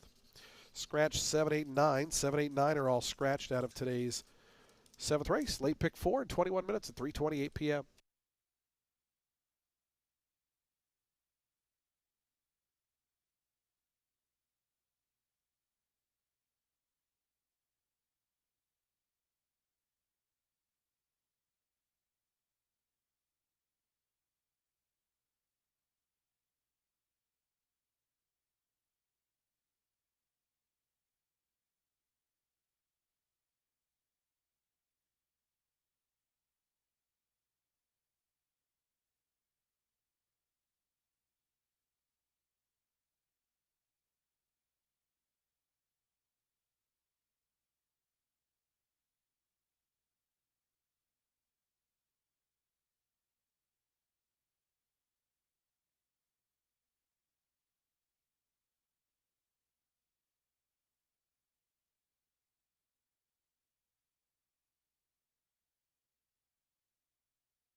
Race 7 is going to kick off today's late pick 4. It's for 4-year-olds and up, which have never won a race other than maiden claiming or starter, or which have never won 2 races, or an optional claiming price of $16,000. They're going to be going 1 mile and 40 yards on the main track. The number 10, Feel Like Coyote. He's been running against stakes competition on the grass. Wasn't great last out in the Grade 3 Tampa Bay against Older, but hey, just the start prior, he got beat just 2 lengths after setting the pace in the Tropical Park Derby at Gulfstream. Lone 2 dirt starts he had. Those were way back in 2023, and I know they weren't super impressive from a figure standpoint, but that doesn't mean he's not going to be able to show up on our main track. Those were sprints. They were just the first 2 starts of his career, and hey, if Juan Avila thinks he fits here, then so do I. The number 5, Sesame Seed Bagel, in for Angel Rodriguez, has not run since the summer. The last 2 starts, which were for then trainer Linda Rice, were also on the turf, going 5.5 furlongs. And in the last one, he stumbled at the start of the race, so he's got an excuse for not showing up that afternoon. Bagel's career actually started at Gulfstream in the barn of Blake Kelly. He was running on the dirt then. He won his debut despite a wide draw and trip, put up an 80 buyer figure, and that was a really good field. Every horse to run back, with the exception of the last place runner, did so in the money, including 2 next out winners, one of them being Unlimited Potential. That horse next earned an 87 buyer figure, scoring a main special weight at Keeneland. Now, Bagel's second start, that was a Florida-bred optional 20 and 2X, and after getting bumped at the start, he ran third, beaten just 1.25 lengths. Again, you had a really good field there. For just one example, the 5th place runner was Catton, and if you recognize that name, it's because he won our inaugural stakes and was 3rd in the Pasco and sophomore stakes here at Tampa. So now the question is not only if this boy is ready to roll off the long layoff, but can he get 2 turns?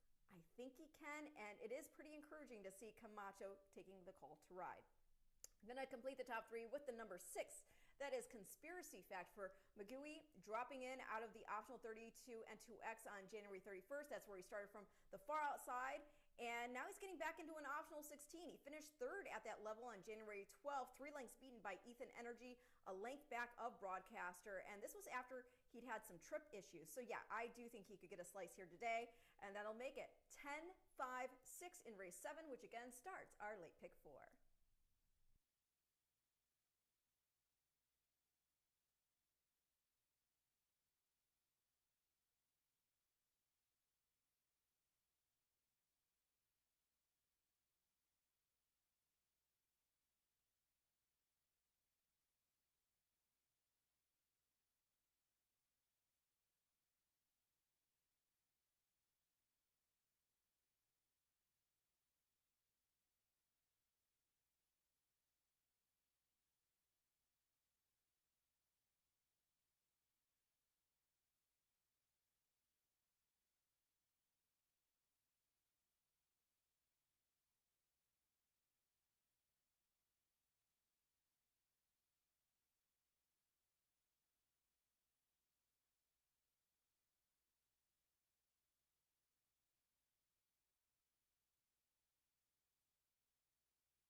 The horses on the track post parading for today's 7th race, the Lamb Home South Race of the Week. Also, the Mother's Restaurant Trainer of the Month Award. We'll present that to Gerald Bennett after today's 7th. A field of 7 set to go mile and 40 yards, a $16,000 allowance optional claiming event. Scratch 7, 8, 9. 7, 8, 9 are scratched. This race starts the late pick 4 post time coming up in 5 minutes.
Two minutes to post time, 2 minutes.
Approaching the starting gate, 1 minute.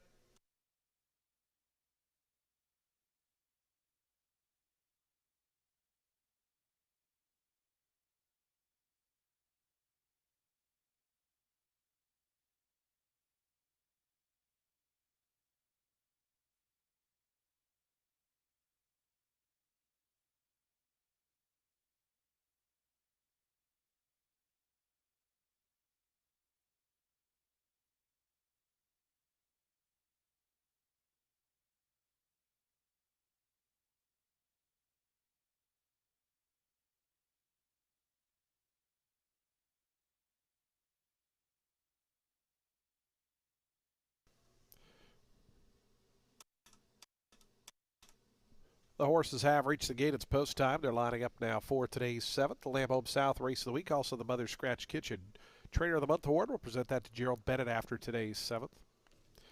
Field 7 to go, mile and 40 here. Post time favorite outside. Feed Like Coyote at 6 to 5.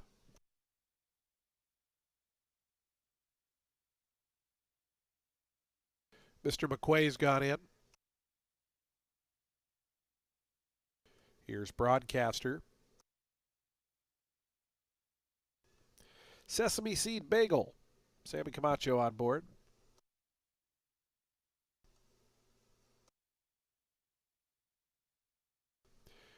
More of a cinnamon raisin guy myself. Here's Conspiracy Fact. And Feed Like Coyote. They're going to be the final pair, just about set for a start. Today's 7th, the Mother's Kitchen Trainer of the Month award purse. Also the Lamb Home South Race of the Week. Feed Like Coyote and Leonel Reyes to the outside draw. Goes in. They're in the gate. And the race is on. Feed Like Coyote set hard from the outside for early speed. Sting Music down toward the fence. Between them, Sesame Seed Bagel, but it's going to be Sting Music to win the race to that first turn. Cuts the corner just in front of Feed Like Coyote, who's now second. Sesame Seed Bagel third. The Grays just a length and a half off the top and tugging in between runners for Sammy Camacho. Sammy Camacho really having to grab a hold there of Sesame Seed Bagel. Conspiracy Fact is out fourth, 3 lengths off the early pace. It's another length and a half to Holiday Fantasy, who's fifth. Right to that one's outside. Broadcaster is 6. Mr. McQuay's the early trailer. Sting Music is the leader. Sting Music 3/4 of a length to the favorite Feed Like Coyote, who's on the outside, a stalking presence in second. 24-1 the opening quarter mile for Sting Music. Sting Music goes past the 4.5. That lead still about 3/4 of a length to Feed Like Coyote. Conspiracy Fact, Sesame Seed Bagel. They're third and fourth. Mr. McQuay, who was last, started to move up. He's fifth now, moving up on the far outside. Back to sixth is Holiday Fantasy. Broadcaster's the trailer. 48-3 the opening half mile time. Sting Music is under siege now. Feed Like Coyote right up on level terms. Conspiracy Fact 3 wide, 4 wide. Mr. McQuay coming after these early leaders. Sesame Seed Bagel is fifth and only 2 lengths off the top. Then comes Broadcaster and Holiday Fantasy. They're only 6 lengths front to back. As they come to the top of the stretch, Feed Like Coyote and Conspiracy Fact. These two 1-2. Down on the inside, Sting Music cuts the corner. Far outside, Mr. McQuay stalled out just a touch. Holiday Fantasy, Broadcaster both making up ground. They have a final 16th of a mile left to go. Conspiracy Fact and Feed Like Coyote. Between them, Broadcaster looking for a late seam. Feed Like Coyote, Conspiracy Fact, Broadcaster. Feed Like Coyote got it. Second was Conspiracy Fact. Third, Broadcaster. After that, Holiday Fantasy and Sting Music.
Ten, 6, 4, 1, and 2. Final time 140.42 seconds.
Results official, 440 on the win for Feed a Like Coyote.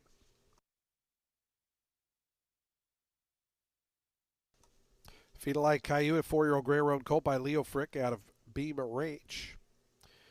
From New York by JD Business Ventures LLC, RT Racing Stable, and Hablan Los Caballos, the winning owners. Juan Carlos Avila, the winning trainer. Lino Reyes aboard for the winning ride. Feed a Like Coyote at 6-5, your winner.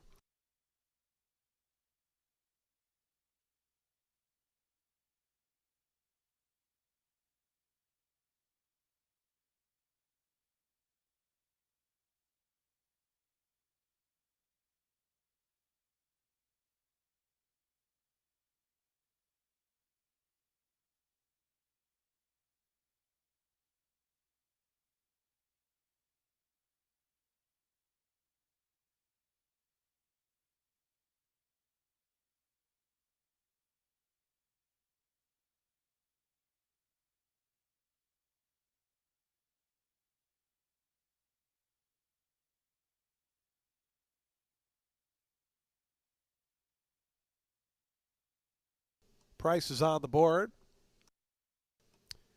Post time for today's 8th race in 22 minutes. It's the first of our 2 stakes, the 21st running of the Lightning City Stakes. $125,000 guaranteed. Fillies and Mares, turf sprinting at 5 furlongs. Scratch number 1, Mendy's Honey. Scratch the 14, Theodora Grace. Scratch 1 and 14, a field of 12 will remain in. Post time for today's 8th race, the Lightning City Stakes, is coming up in 21 minutes. We'll have our presentation for the Mother's Scratch Kitchen Trainer of the Month Award. Gerald Bennett, the winner. A longtime leading trainer here in Tampa. Congratulations to Gerald Bennett on his win as our Mother's Scratch Kitchen Trainer of the Month Award. Mother's Scratch Kitchen located on Linebaugh, just down the street from the racetrack here. Our own Mike Henry presents Gerald Bennett with our Mother's Scratch Kitchen Trainer of the Month Award win.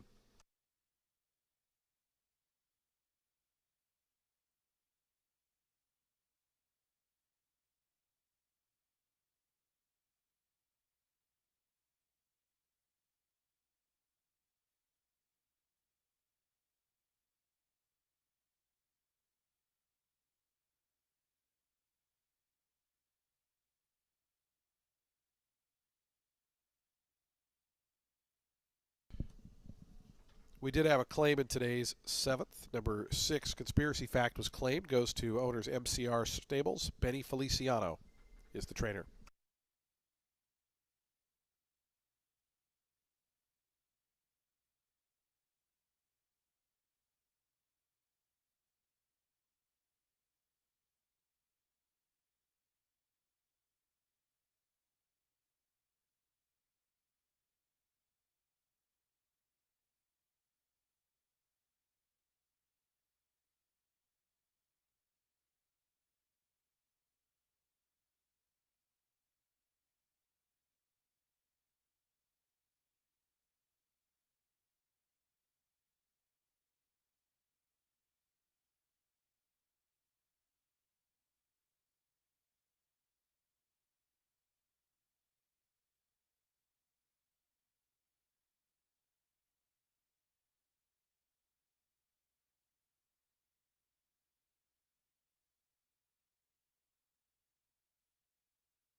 All right, everybody, buckle up because it is time for the Lightning City Stakes. It is for fillies and mares 4 years old and up. They're going to be going 5 furlongs on the turf. The number 3, Soul Hope, is in for Saffie Joseph. She is a winner on this course. She took an optional 32 N2X over Bahamian Moon this time last year. She then ran 3rd in the Captiva Island. She joined Saffie's barn back in October, won first out for them. It was an optional 62 over Drumroll. She then took a layoff and got the Shoto in at the level against N2X competition, had the rail that day, went quite fast, had some traffic issues, ended up 3 lengths beaten by Apona's Hope, who was able to basically wire. Well, Apona's Hope was in there off a 3rd place finish in an optional 75. She had tired off the lead, and the winner that day was Great Venezuela. And following the January 12th score, Apona's Hope won the ladies turf sprint, put up an 88 buyer figure. So now Soul Hope is making a second start off the layoff. She's got a good draw. She's getting a lighter load, and it is certainly interesting that Irad is aboard. He's ridden her once before. That was in the Captiva Island, but he has also piloted the number 11 in here for Chad Brown and to a win in a main special weight over the summer at Belmont at the Big A. Now, since then, this filly's won an allowance by 4. She was beaten 3 3/4 lengths in the Floral Park. That was after setting the pace, and most recently ran 3rd in the Autumn Days back in November, again after setting the pace. The problem I have with her in this spot is that she's never raced at 5 furlongs, and while she has gotten the lead in her races, things are going to be a lot faster today, and she's got a wide draw on top of it. Still, she looks classy, and the fields she's been in against are impressive. The 4th place runner from the last start, Tupi, she next won the Grade 3 Los Ciennegas at Santa Anita, put up a 92 buyer figure. So yeah, I'm going to use her in the top 3, but as the Shoto pick. And in second, I'm going to go with the 12. That is Beauty of the Sea in here for Joe Orsino. Don't love the draw for her, but this girl can rate while staying up on a hot pace. She got beat 4 1/4 last out after starting from the outside in the ladies turf sprint, which was won by the aforementioned Apona's Hope. Not only was she drawn wide that day, though, she also kind of tripped out of the gate, and the opening quarter was hot. The half was in 43-1. That was also her first start back on turf since the summertime, and that's when she was in fine fettle. She beat Soul Hope by 2 lengths at Gulfstream back in April, then got beat a neck in an optional 175 going 5.5 furlongs. She then scored back-to-back stakes races, so think that she should not be discounted here even with the wide draw, and that will make it 2, 12, 11 in the Lightning City Stakes.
The horses on the track post parading for today's 8th co-featured event, the 21st running of the Lightning City Stakes, $125,000 guaranteed for fillies and mares. 4-year-olds and up, they'll be at 5 furlongs on the firm turf.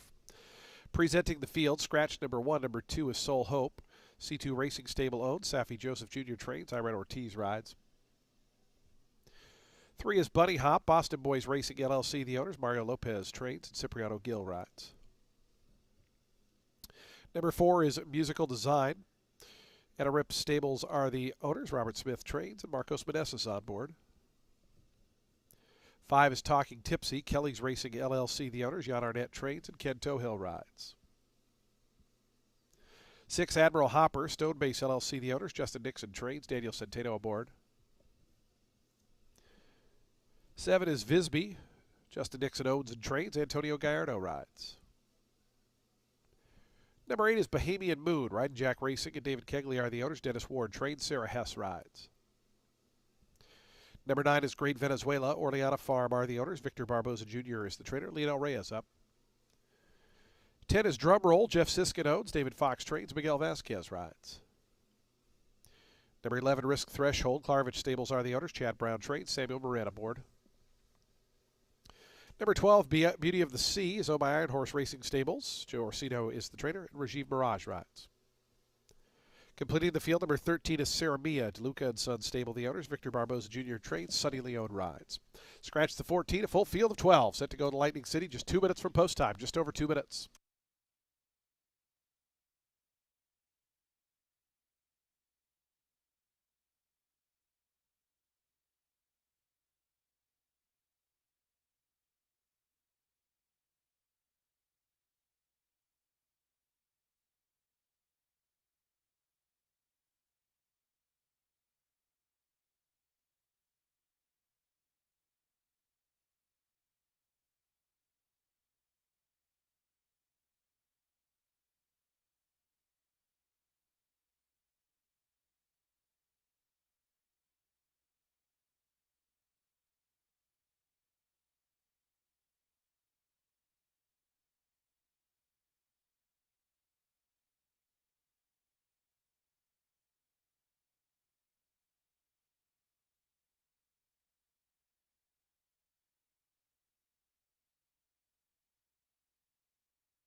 The horses are approaching the starting gate. We're just 1 minute from post time. Lightning City Stakes in 1 minute.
And the horses have reached the gate. It's post time. They're lining up for today's 8th race. Started late pick 3. It's the Lightning City Stakes, 21st running of this race.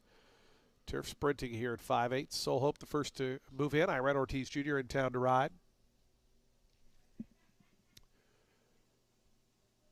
Bahamian Moon has gone forward. Here's Bunny Hop, Great Venezuela there, the next pair. Musical Design, Marcos Meneses, long shot at 43-1. Here's Drum Roll. Talkin' Tipsy. Risk Threshold in the Klarovich colors to gate 11. Right now your 5-2 second choice, Soul Hope the favorite. Here's Admiral Hopper, Visby, Beauty of the Sea, and Saramia, the final few. We're just about set for a start here in Lightning City. It's part of our Turf Sprint Stakes today. The Turf Dash will be coming up in race 10. Waiting on Saramia, Sonny Leone to the outside. Sonny with a winner on today's card already.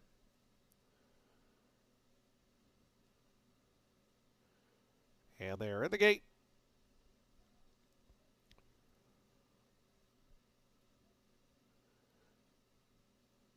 And the race is on in the Lightning City Stakes. Good start for Bahamian Moon, who sprints right out to the early advantage. Here's Talkin' Tipsy coming up between runners. Also right there in the early mix is Soul Hope, and out wide is Risk Threshold. Bahamian Moon now back fourth with Beauty of the Sea advancing. In between horses, there's an early bid from Admiral Hopper, who draws within 2.5 of Talkin' Tipsy up front. Great Venezuela is about 7th, about 4.5 off the pace. Then comes Musical Design. Visby's outside of that one. A length more back to Drum Roll and Bunny Hop. And Saramia is the early trailer. Talkin' Tipsy at a big price around that turn. 21-3 the opening quarter for Talkin' Tipsy. A length and a half to the good.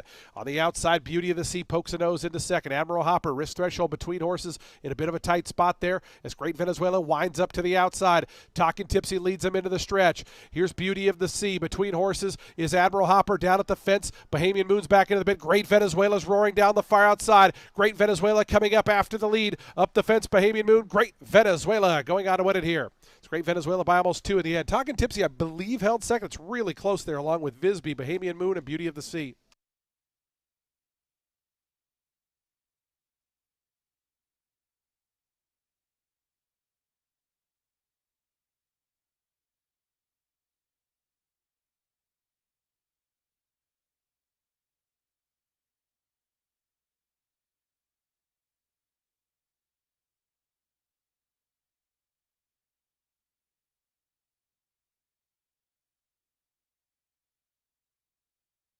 .75 the final time. Great Venezuela the winner.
Nine, 5, 8, 7, and 12. 9, 5, 8, 7, 12.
Results are official. 620 on the win for Great Venezuela.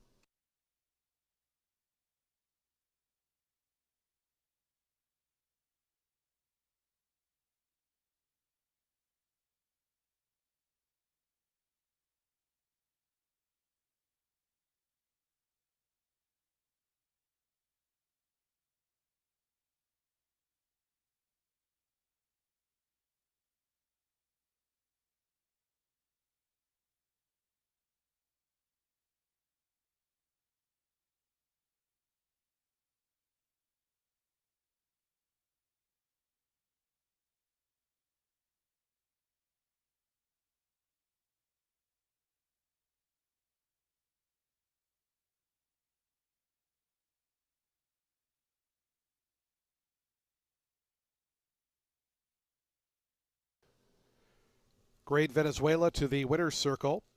4-year-old chestnut filly by Neolithic out of Pat M's Image.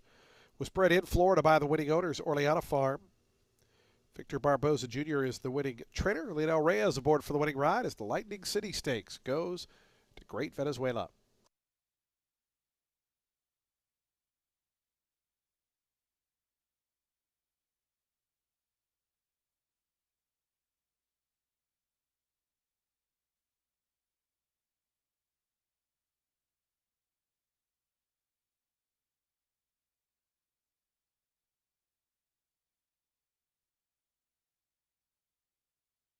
Prices on the board. Nobody had the super high five, so we'll carry over $1,858 to the upcoming ninth. Race 9's in 25 minutes at 4:32. Scratch the 11 Timeless Bounty. Number 11 is scratched. Field of 10 remain in at 7 furlongs. Post time for the ninth in 25 minutes. Coming up in the winner's circle will be the trophy presentation for the Lightning City Stakes.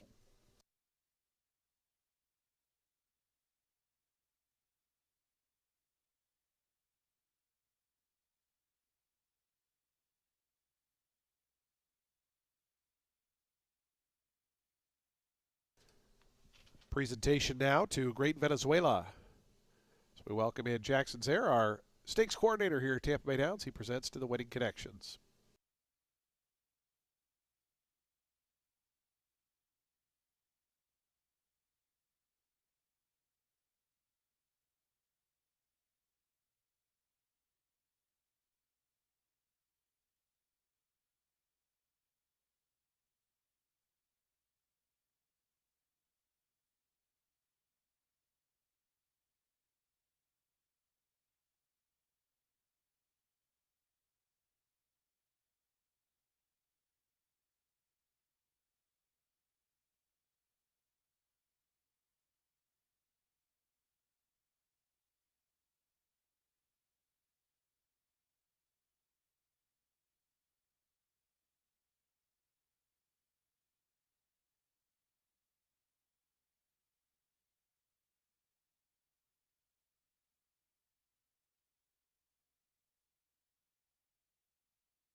Race 9 is a 20 claimer for 4-year-olds and up, set at 7 furlongs on the main track. The number 6, Slim Slow Slider. Well, he is in here making a first off the claim for Dennis Ward.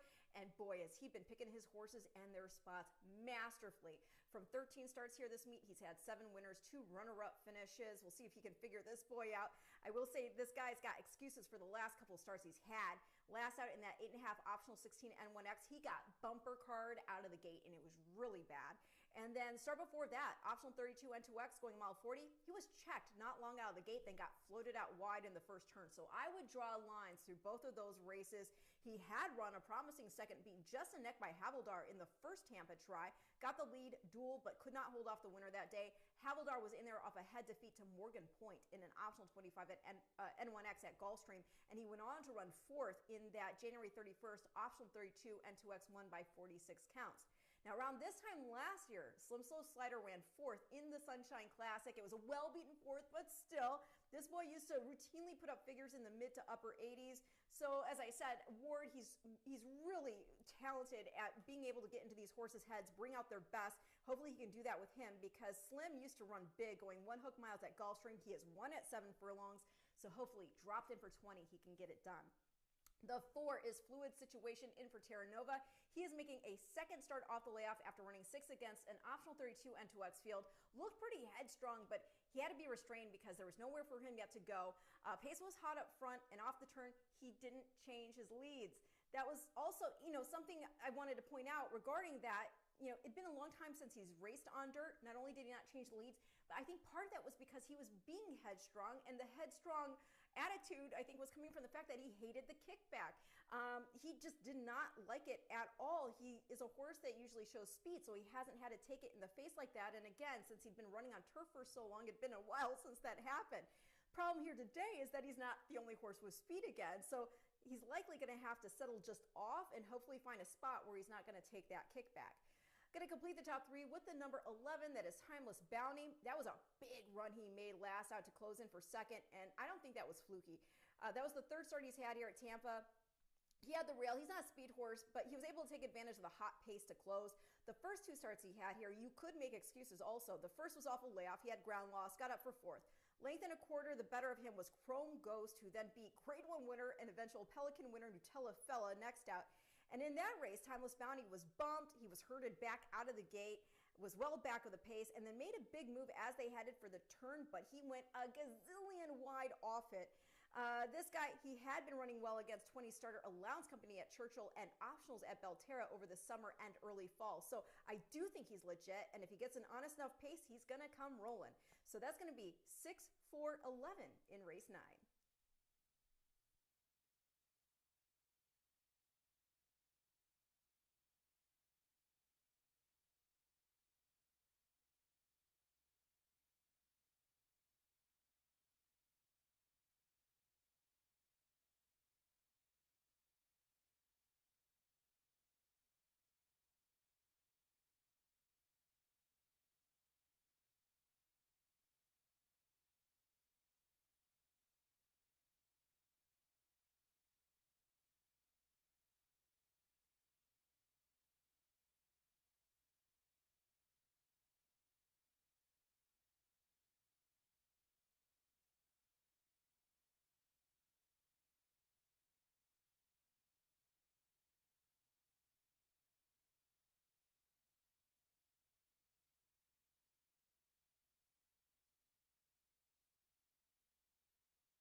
On to the track for today's ninth race. We start the late daily double here.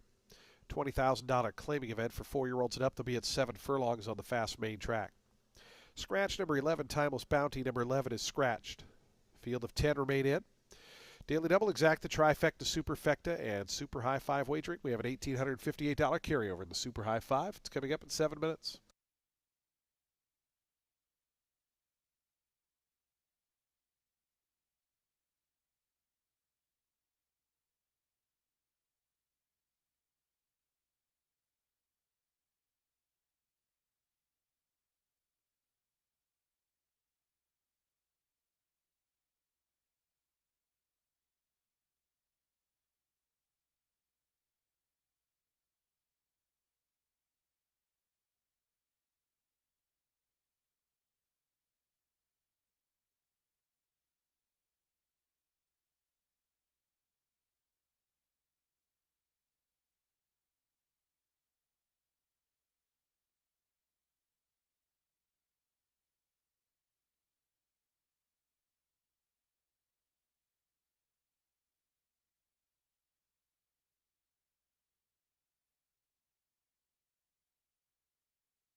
2 minutes to post time. Today's 9th race in 2 minutes.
Approaching the gate, 1 minute.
The horses have reached the gate. It's post time. They're lining up for today's 9th race. 7 furlongs. Your post time favorite, number 9, Baltazar, 2-1. Juan Arriagada looking for his second winner on the day. Painted Warrior goes in. Ricky Feliciano for Benny Feliciano. Here's Slim Slow.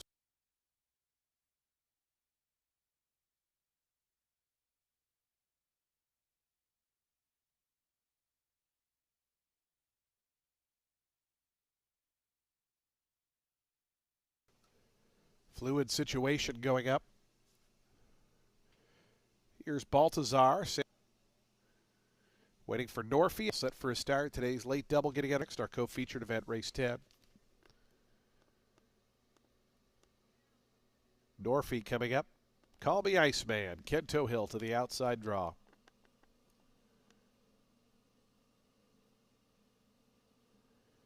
Call me Iceman goes in. They're in the gate. And the race is on. Good start toward the inside. Songrunner was out quickly. Painted Warrior sent through down along the fence. Capture the time. And Call Me Iceman out wide. Part of the early vanguard. It's Capture the Time just in front. Down on the inside, Painted Warrior. Songrunner is right there. Call Me Iceman in that second flight, as is Fluid Situation in the teal and white colors, who's racing fifth, only 2 off the top. Then comes a lineup of 5 at the back. Baltazar out wide and Slim Slow Slider to Baltazar in second. Down the outside, Slim Slow Slider. It's Capture the Time and Hector Diaz Jr. by the 16th pole. The lead is out to 3. Baltazar going to try to hold second, but Capture the Time. A winner here at 6-1. Got it by 3.5 in the end. Baltazar was second. Third was close. I think it might have been Fluid Situation holding off Slim Slow Slider.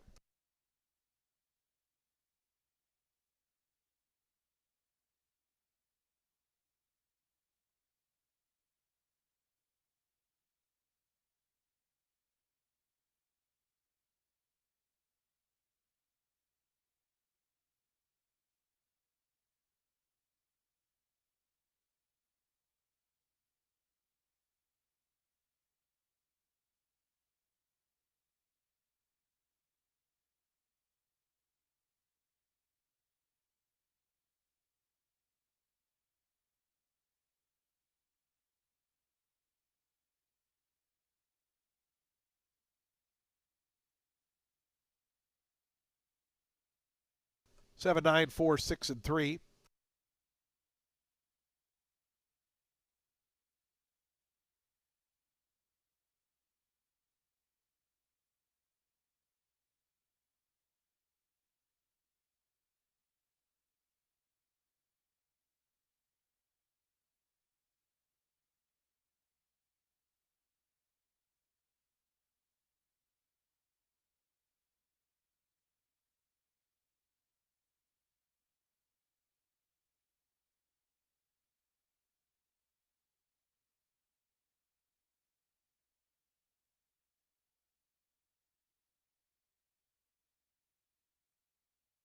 Results official.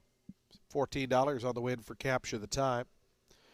Capture the Time, a 6-year-old chestnut gelding by Uncaptured out of Strength and Unity, was bred in Florida by Elizabeth LaPierre and Jennifer Given. Yanez Stable, the winning owners. Ronaldo Yanez, the winning trainer. Hector Diaz Jr. aboard for the winning score. 6-1 winner. Capture the Time.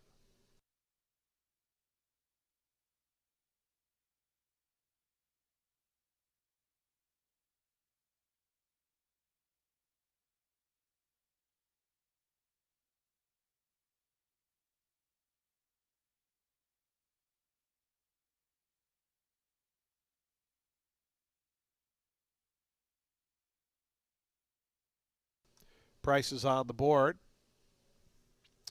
Today's 10th and final race is coming up in 22 minutes at 5:02 p.m. It's the 21st running of the Turf Dash, $125,000 guaranteed. 5 furlong turf sprint, scratch 112, 13, 14. 112, 13, and 14 are scratched. Field of 10 remain in. Post time for the Turf Dash, 21 minutes.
We had a claim in today's ninth race. Number 7, Capture the Time, was claimed. Goes to Michael Campbell Racing Stables, trainer Michael Campbell.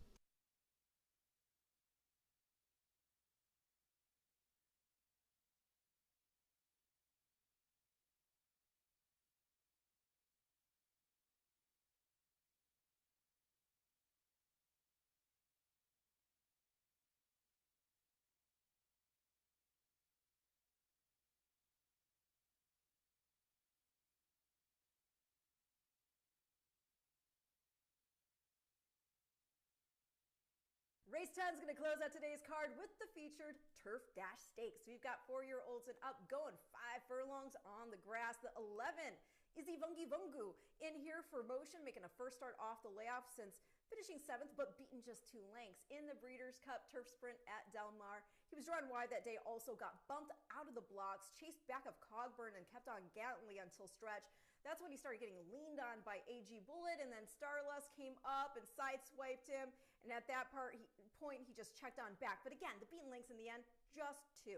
The runner-up was Notorious, and he next won a Grade 2 at Santa Anita. AG Bullet, she next got beat just a length in the Grade 1 Matriarch. The 6th-placed Arzak next got beat just 3/4 of a length by Coppola in the Janice Stakes at Gulfstream. And then 9th-placed Howard Woolowitz went to Turfway, put up a 102 Beyer figure, scoring the Holiday Cheer. I think this boy, who won his U.S. debut in the Daha Stakes, can show up fresh off the bench for the score here, even with the wide draw. The number 2, Super Quest, in for Cassie, and with the scratch of Super Chow, I think he can take advantage of being right on the rail to flash that speed. If he can get hustled out and just go, while there is other speed in here, he might just get the jump enough that it proves much too hard to reel him in. He did get beat by Arshot last out in the Grade 2 Woodford, but he was drawn wide that day. When he had an inner draw, he did get the job done back in July over that horse, holding him off by a nose for the win. Irad was aboard that day, but he does opt to pilot the number 8, who is Arshot. This horse is in for Terra Nova. Could he win? Totally. He's put up back-to-back triple-digit Beyers the last 2 starts. He's been on a layoff since the win in the Woodford, but it looks like he's working well toward this return to the races. He's going to come rolling under Irad, so I'm going to go 11-8 in the Turf Dash Stakes, and I'll see you back here tomorrow.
The horse is on the track postparading for today's 10th and final race. It's our co-featured event, the 21st running of the Turf Dash.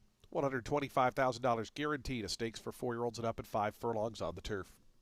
Presenting the field, scratch the 1. Number 2 is Super Quest. Live Oak Plantation, the owners. Mark Cassie trains. Antonio Gallardo rides. 3 is the Alligator Hunter. Tim Padilla and Peter Matson are the owners. Tim Padilla trains. Alonzo Quinones up. 4 is Horsepower. DJ Stable LLC, the owners. Joe Orsino trains and Regime Barrage rides. 5 is Going Up. Tammy and Robert Klimaszewski are the owners. Ron Potts trains. Ronnie Allen Jr. rides. 6 is Reef Runner. Joanne and Alex Lieblang are the owners. David Fox trains. Miguel Vasquez rides. 7 is Smithwick Spice. New Spice Stable, the owners. Douglas Dunn trains and Jorge Gonzalez aboard. Number 8 is Our Shot. Katz's Stable. Steve Schoenfeld and John Terranova are the owners. John Terranova trains. Irene Ortiz Jr., the pilot. 9 is American Monarch. Mike Rutherford owns. Bill Mott trains. Daniel Centeno rides. Number 10 is Rookie. Tropic Lightning Racing, the owners. Gerald Bennett trains. Sammy Camacho aboard. Completing the field, number 11 is Isi Vunga Vunga. Hollywood Racing, the owners. Graham Motion trains. Samuel Marin rides. Scratch 12, 13, 14. Post time for the 10th. Turf Dash in just over 3 minutes.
Two minutes to post time. The Turf Dash in 2 minutes.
The horses making their way out of the turf course, approaching the starting gate. We're just 1 minute from post time. 1 minute.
Approaching the gate.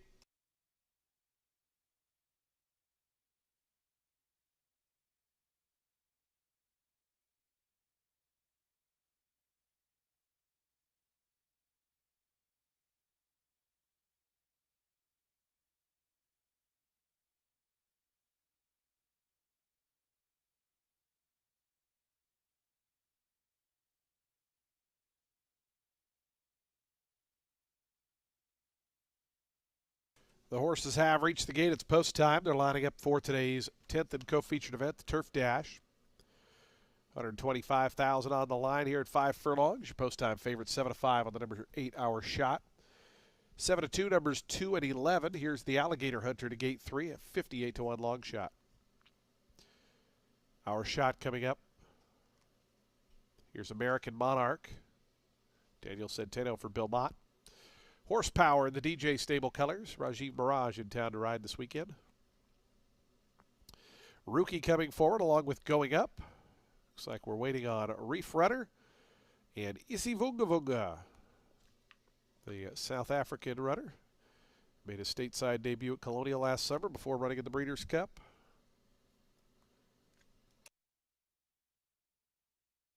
Reef Runner coming up. And Isivungavunga. Samuel Marin to the outside draw. Isivungavunga goes in. They're in the gate.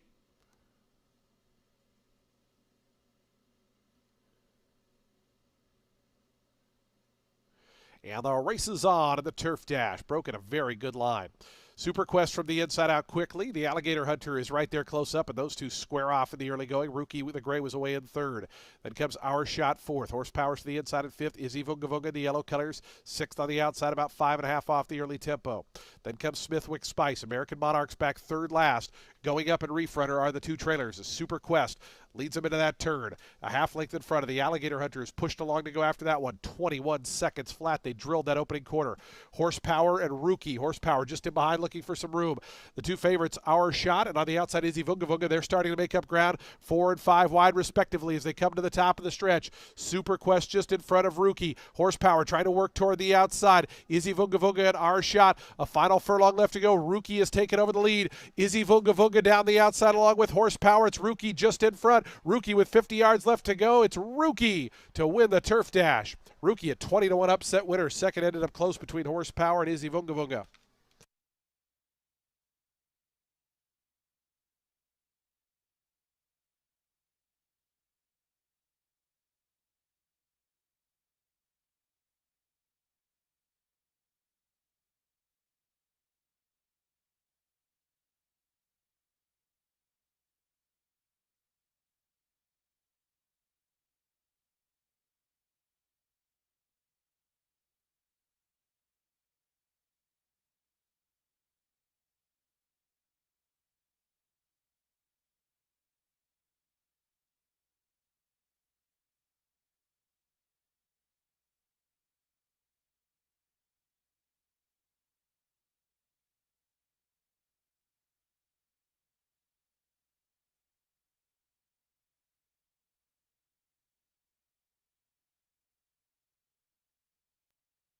10 and a photo.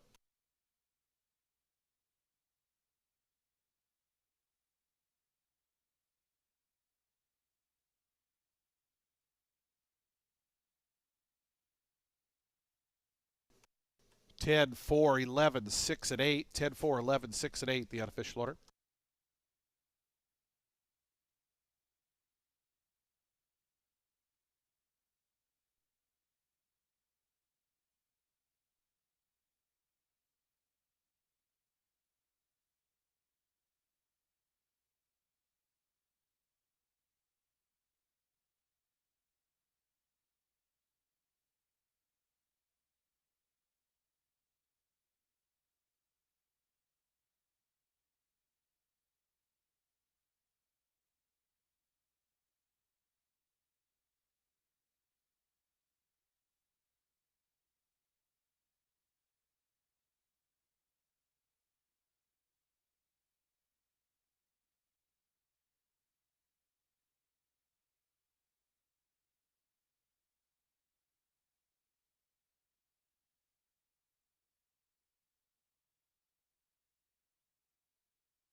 Results are official. 42-20 on the win for Rookie.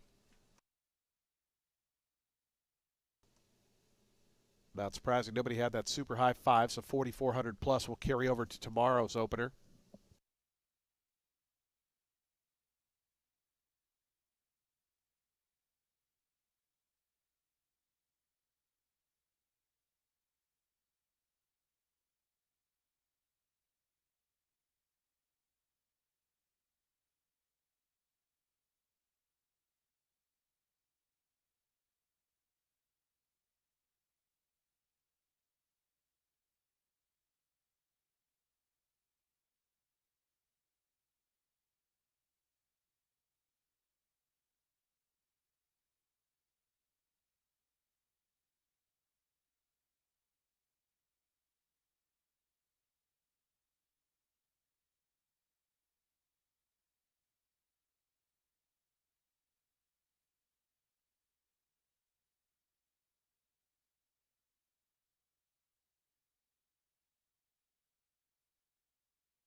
Rookie to the winner's circle, the winner of the Turf Dash, a 4-year-old Gray Road gelding by Rogish out of Kazuna. Bred right here in Florida by Bonnie Thompson and Edward Seltzer. Tropic Lightning Racing are the owners. Gerald Bennett, the winning trainer. Sammy Camacho aboard for the winning ride. Rookie, the Turf Dash goes to Rookie.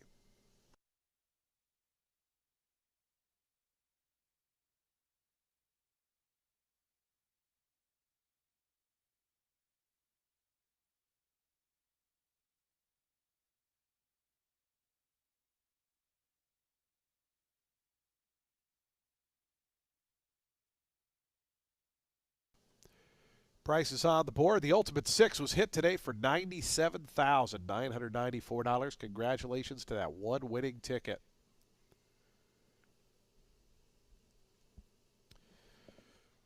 Folks, that does close out live racing here at Tampa Bay Downs. We thank you for joining us on this Saturday. Hope you make plans to join us.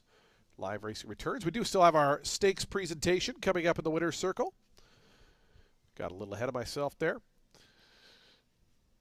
As we welcome in our racing secretary, Allison DeLuca, to present to the winning connections of Rookie, your 2025 Turf Dash winner.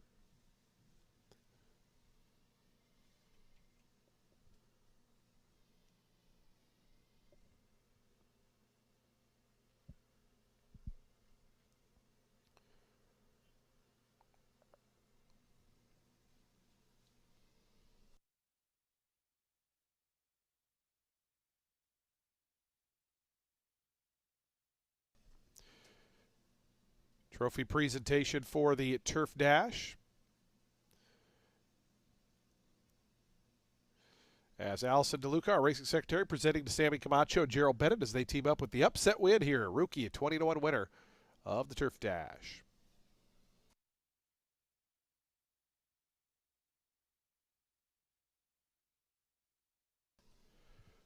Folks, that does wrap up live racing here at Tampa for this Saturday afternoon. Simulcasting continues downstairs. Of course, poker at Silk's Poker Room. Got happy hour specials going from 5 to 7 p.m. today at Legend Sports Bar on the second floor, as well as at Silk's up on floor 3.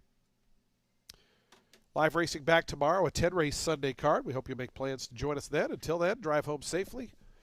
And good night, everyone, from Tampa.